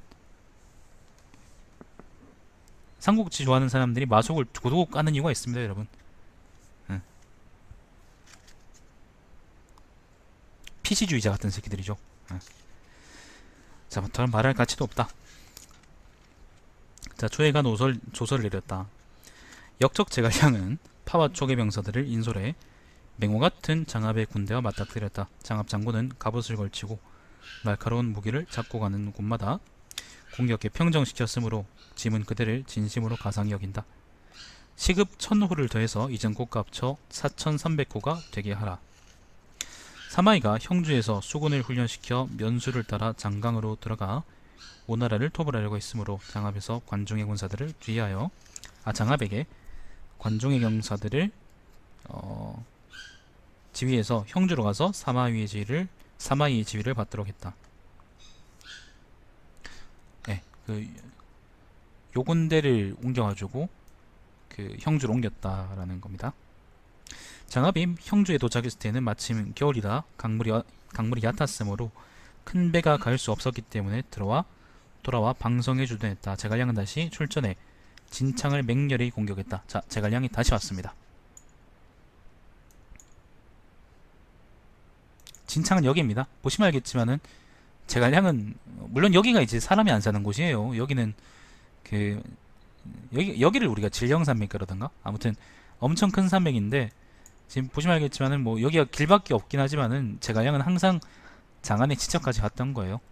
예, 진창을 그러니까 이번에는 이제 진창으로 와서 진창을 집했던 거죠. 자, 조연은 역마를 지급해 장합을 불러 수도까지 돌아오도록 했다. 그리고 친히 하남성으로 행차해서 주연을 베풀어 장합을 환송하며 남북의 군사 13만 명과 무위 호분을 나누어 보내 장합을 호위하게 하고는 아울러 장합에게 물었다. 장군이 늦게 도착하면 제갈량이 이미 진창을 얻지 않겠느냐. 장합은 제갈량의 군대가 경내 깊숙이 들어간 데다가 곡식이 없어 오랜 기간 싸울 수 없을 것임을 알고는 이렇게 대답했다. 신이 도착하기 전에 제갈량은 이미 병사를 물렸을 것입니다. 손가락을 꼽아 계산해보면 제갈량의 양식으로는 열흘도 버틸 수 없습니다. 장합은 밤낮으로 진군해 남정에 이르렀고, 남정이라는 것은 여기 그 장안 남쪽에, 잠깐만, 남정이 어디야? 한중이네요. 예, 한중이네요. 남정이 이르렀고 제갈량은 물러났다. 조연은 장합에게 수도로 돌아오는 조서를 내리고 정서거기 장군이 임명했다. 정서라는 것은 서쪽을 정벌한다 그런 말이죠. 장합은 전술이 변화하는 상황을 익혀 진영을 잘 설치했으며 전쟁의 형세와 지형을 생각하면 예측했던 것과 일치했으므로 제갈량 이하 총나라 장수들은 모두 그를 두려워했다. 장합은 비록 무장이었지만 선비들을 좋아해 일찍이 경하게 밝고 행위가 단정한 같은 고향 사람 비감을 추천했다. 조회가 조서를 내렸다. 옛날 제준이 장군으로 임명되었을 때 오경대부를 설치하자고 건의했고 군영이 있으면서 여러 유생들과 아악을 연주하고 투호놀이를 하였다. 지금 장군은 밖으로는 군대를 통솔하고 안으로는 국가와 조정을 보존하고 있다. 짐은 장군의 아름다운 마음을 장려해 지금 비감을 발탁해 박사로 임명한다. 제갈량이 또 기산에서 출전하자, 자, 또 왔습니다. 제갈량 또 왔습니다. 장수들을 지휘해 서쪽 약양입니다. 약양으로 가라는 조소가 내려왔다. 제갈량 기산으로 물러나 지키자 장합은 목문까지 추격해 교전하던 중, 목문은 어딜까요?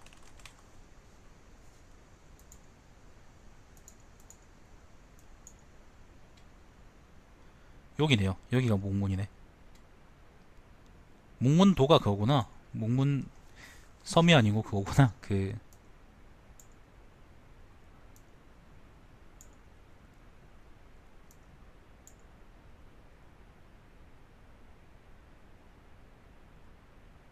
길이었구나.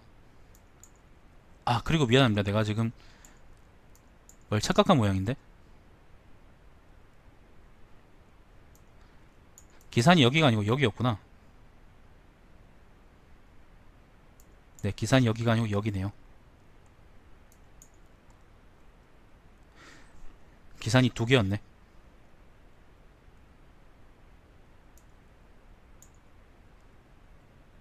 왠지 너무 좀 동쪽에 있다 싶었다.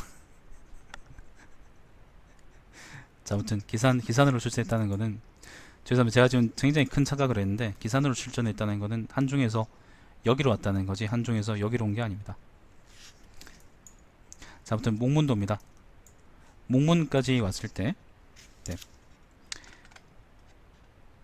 목문까지 추격해 교전하던 중 날아오는 화살을 오른 무릎에 맞아 세상에 떠났다.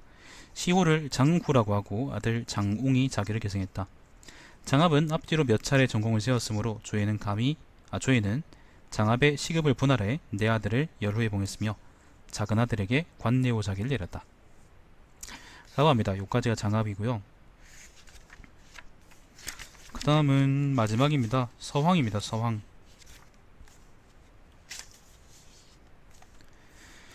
서황입니다. 자, 서황은 자가 공명이고 하동군 양현사랍니다. 하동군은 여기입니다. 하동이 어디고? 예, 여기가 하동입니다. 여기가 하동. 예. 하동군 양현 사람이다. 군리가 되었을 때 거기 장군 양봉을 따라 도적을 토벌해 공을 세웠으므로 기도위에 임명되었다. 양봉 저 사람의 인생은 좀 기구한 사람입니다. 이각과 곽사가 장안을 어지럽히자 서왕은 양봉에게 한나라 헌제와 함께 낙양으로 돌아갈 것을 진언하였고 양봉은 그의 건의를 따랐다. 그 이각하고 곽사 이야기는 여러분 아시죠, 그죠? 장안에서 그 헌제 탈출해가지고 그 낙양으로 돌아가는데 그 와중에 맨 처음 만난 게 조조가 아니고요. 그 양봉이었습니다. 양봉 한섬 이런 사람이었는데 그 사람들이 요 지역에 주둔하고 있다가 황제를 이제 모셨던 거죠. 그때 서왕은 양봉 밑에 있었습니다. 자, 한나라 헌제는 황하를 건너 안읍까지 와서 서왕을 도정으로 임명했다. 안읍은 여기 하동군. 낙양에 도착한 후로 한섬과 동승이 매일 다투었으므로 서왕은 양봉에게 조조에게 귀의하라고 원했다. 양봉은 그의 건의를 따라 따르려고 하다가 마음이 변했다. 조조가 양현에서 양봉을 토벌하자 서왕은 마침내 조조에게 귀의했다. 자, 서왕은 다시 조조한테 왔습니다. 조조는 서왕에게 병력을 주어서 헌현과 원무현의 도적을 공격하도록 했고 서왕이 그들을 격파했으므로 비장군 자리를 주었다.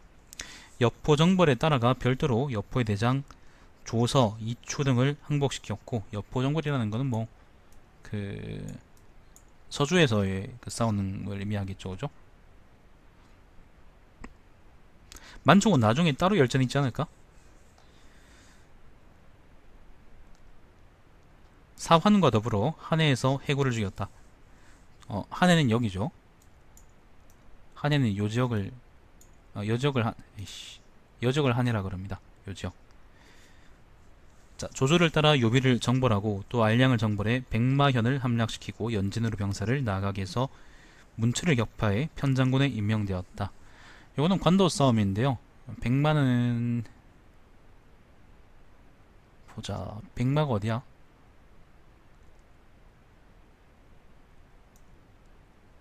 여양이 여기고 그죠? 여양이 여기고 백마가 여기네요. 연진 여기고.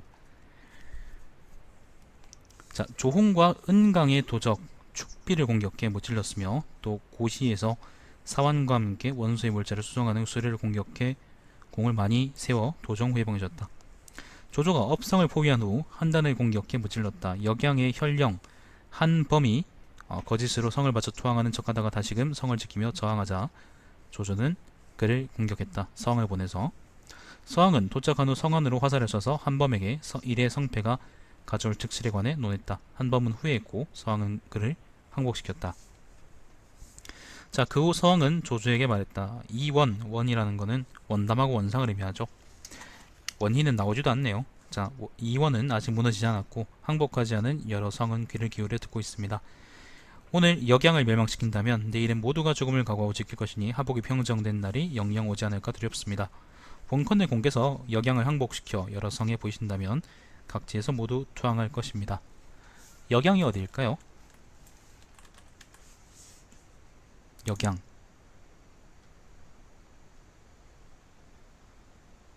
이건 아마 위치상으로 여기겠죠, 그죠? 네. 이성인 같네요, 위치상으로. 뭐 여러 개 있긴 한데 아마 저기 같습니다. 조조는 그의 말이 맞다고 생각했다. 단독으로 모성을 토벌하고 복병을 두어 습격해 세 개의 군령을 격파했다. 조조를 따라서 남피에서 원담을 공격하고 평원의 반란군을 토벌해 무찔렀다. 남피는 여기 발해군이죠. 여기입니다. 평원도 이 근처 땅인데 평원도 이 근처 어디겠지 뭐. 자, 그렇습니다.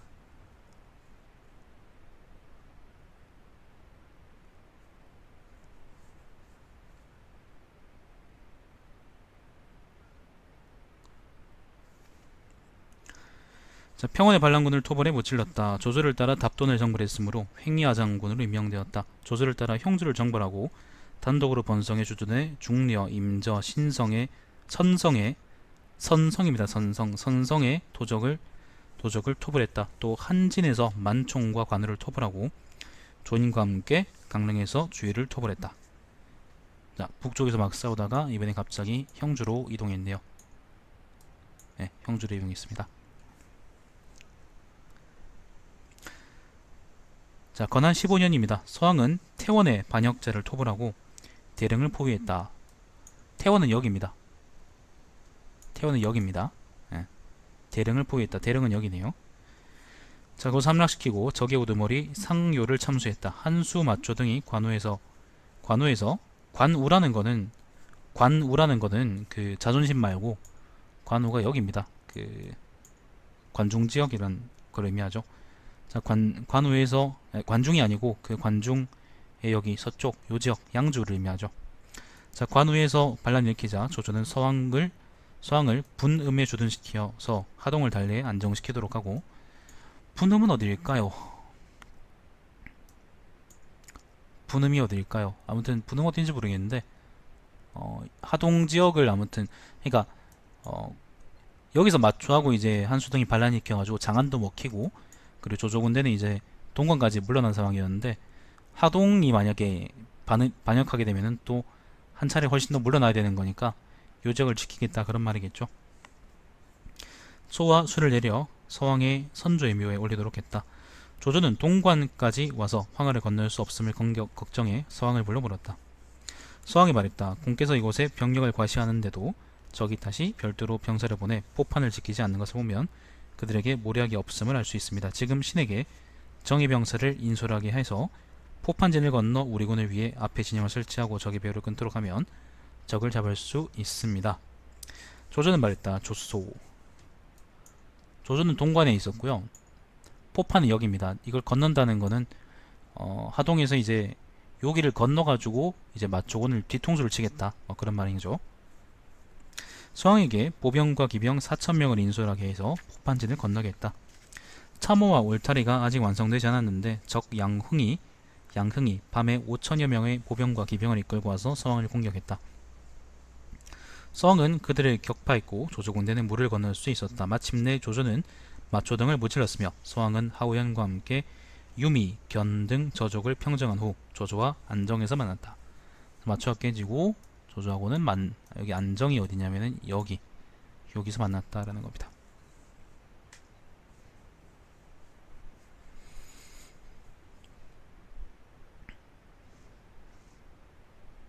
어디까지 읽었지?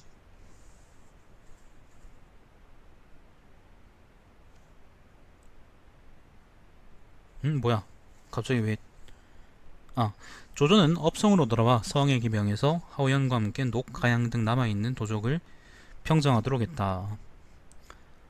그러니까 대충 이제 조조는 장안을 탈환하고 업으로 돌아가 버렸고, 나머지 지역은 이제 나머지 그 처리는 하우현하고 이제 서왕 등한테 맡겼다는 거죠. 자, 서왕은 양흥을 죽이고 3,000여 명을 항복시켰다. 안정일 겁니다. 저기 아마 조조를 따라 장로를 정벌했다. 조조는 따로 서왕을 보내 독구이 등의 산저를 토벌해 산에 사는 저족을 토벌해 공격하도록 했다. 서왕은 모두 항복시켰으며 평구 장군으로 승진되었다. 장순의 포위를 풀어줬다. 도적, 진복 등 30여 군영을 공격해 모두 승리를 거뒀다. 조조는 업성으로 돌아왔지만 서왕과 하우현을 남겨 양평에서 유비를 방어하도록 했다. 한중으로 이제 올라오지 못하도록 했다는 거죠. 양평은 여기. 유비는 진무 등 10개 군영의 병사를 파견해 마명각도를 끊었다. 마명각도가 여기네요. 여기가 마명각도네요. 야, 진짜 산길 진짜 무슨 이걸 길이라고. 자, 끊었다. 서왕이 따로 병사를 인솔해 그들을 정벌해 무찌르니 적중에서 많은 이가 스스로 계곡에 몸을 던져 죽었다. 조조는 이 소식을 듣고 매우 기뻐해 서왕에게 가절을 주었다. 그리고 영을 내렸다. 이 각도 그러니까 요 길은 한중에서 고만과 같은 험준한 요새다. 유비는 외부와 내부를 단절시키고 한중을 취하려고 했다. 장군이 일거에 적의 계획을 격파시켜 무너뜨렸으니 정말로 잘한 것이다. 그때는 길이었나 봅니다. 고대 사람들이 지금보다 이제 팔힘이 좋았나 보죠.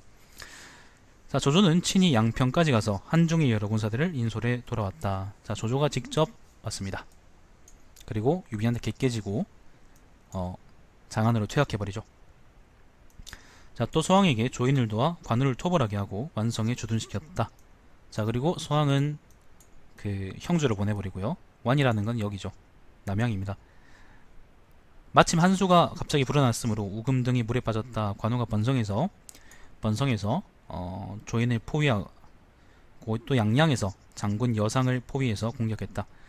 서왕이 인솔한 병사는 대다수가 신병이었기 때문에 관우와 정면으로 싸우기 어려웠으므로 양릉피로 나아가 주둔했다. 조선은 또 돌아와 장군 서상 여건 등을 보내 성왕을 만나 명령을 전하게 했다. 양릉피는 어디일까요? 아무튼 이 근처 어디겠죠, 그죠? 우리 군사와 말이 전부 집결하면 다시 함께 진격하도록 하십시오. 적은 언성에 주둔했다. 서왕이 언성에 도착해 거짓으로 참호를 봐서 적의들을 끊으려고 하는 것처럼 보이자 적은 진영을 불태우고 물러났다. 언성을 얻은 후 서왕은 양쪽으로 진영을 이어 서서히 전진해 적의 포위망으로부터 3리쯤 되는 곳까지 왔다. 공격에 앞서 조선은 앞뒤로 은서, 주계 등 모두 12진영의 병력을 보내 서왕과 합치겠다. 적은 위두에 주둔하고 또 사총에 주둔하였다. 위두하고 사총은 어디일까요?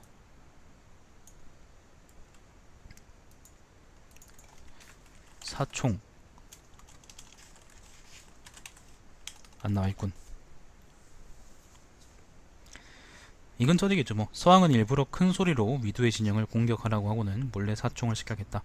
관우는 사총이 격파되는 것을 보고 친히 5,000명의 보병과 기병을 인솔해 서왕과 교전했는데 서왕은 관우를 격파하고 물러나 달아나는 것을 그대로 포위망까지 깊숙이 추격해 끝내 무찔렀다. 어떤 적은 달아날 길이 없자 면수로 뛰어들어 죽었다.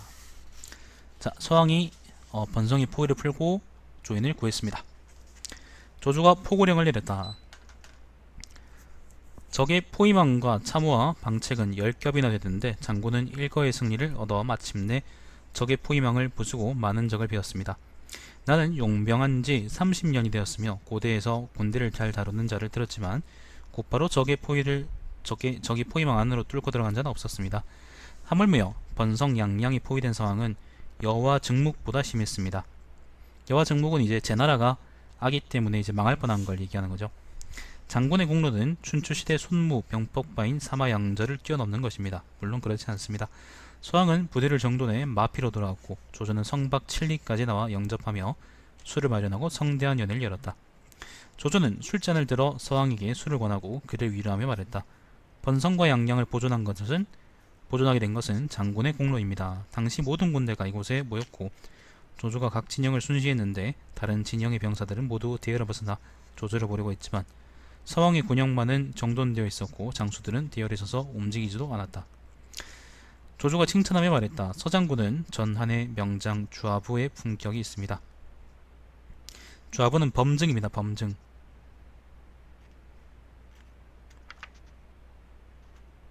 아닌데 범증은 알텐데? 범증인가?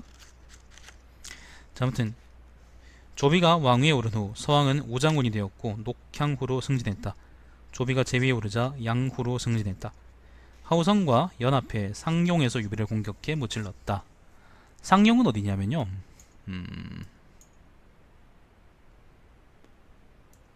상용이 어디더라? 이 근처 어딘데? 여기네요. 여기 상용. 지금 보면은 파촉에서 한중을 거쳐서 관중으로 가는 길만 있는 게 아니고요, 형주로 나가는 길도 있긴 있거든요. 보면은 한중에서 동쪽으로 가면은 이제 위홍을 지나서 상용 넘어서 한중으로 들어갈 수 있어요. 북형주로 들어갈 수 있어요. 거의 쓰진 않았지만은 군사로는 거의 군사적으로는 그 당시에는 거의 쓰지 않긴 했는데 아무튼 길은 있습니다. 상용에서 유비를 공격해 무찔렀다. 조비는 서왕으로 하여금 양평을 진무하게 하고 양평후로 봉했다. 조회가 즉위한 후 양양에서 오나라 장수 제갈근을 막았다. 양양은 여기입니다. 시급 200호를 늘려 이전것과 합쳐 총 3100호가 되었다. 서왕은 병이 위독하였는데 당시 입던 옷으로 염해달라고 요원했다. 서왕은 성격이 검소하고 신중했으므로 군대를 인솔할 때에도 항상 먼 곳까지 정찰을 보냈고 먼저 승리할 수 없을 경우를 생각한 연후에 싸웠으며 적을 추격해 전공을 세우려고 다투었으므로 병사들은 밥을 먹을 시간조차도 없었다. 서왕은 항상 감탄하며 말했다.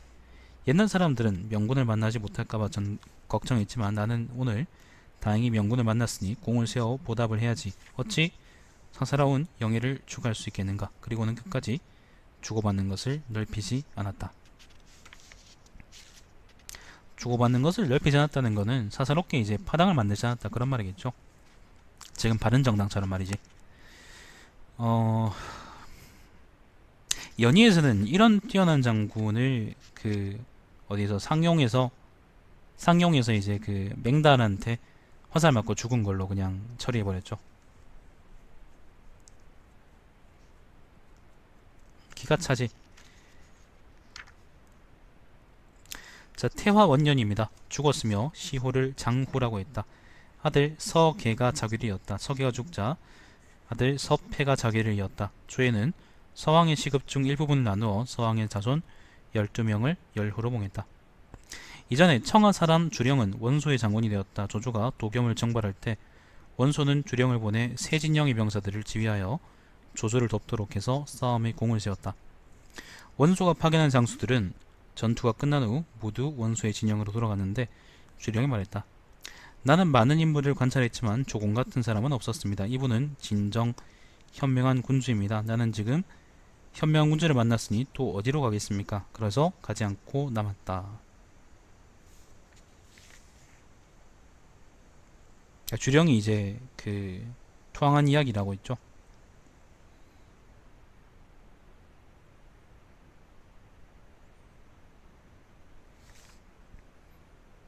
요거는 그겁니다. 그 원소가 그러니까 조조가 그 자기 이제 복수한다고 그 서주를 봉기했을 때 도겸을 봉기했을 때 그때 원소도 그냥 가만히 보고 있던 게 아니고 도겸한테 이제 그거 했는데 그 군대를 보내서 이제 돕게 했는데 그때 이야기입니다. 주령이 그때 원소한테서 그 조조한테 투항했다 그런 말입니다. 자, 그래서 가지 않고 남았다. 그가 인솔하는 병사들도 그를 흠모했으므로 그를 따라 남았다. 주령은 후에 유명한 대장이 되어 명성이 서왕 등 다음이었고 관직은 후장군에 이르렀으며 고당 정후로 봉해졌다. 까지. 자, 무제가 평화에 말한다. 무제가 이와 같은 위대한 무공을 세웠지만 당시 훌륭한 장수 중에는 이 5사람 장료, 악진, 우금, 장합, 서왕이 가장 우수했다.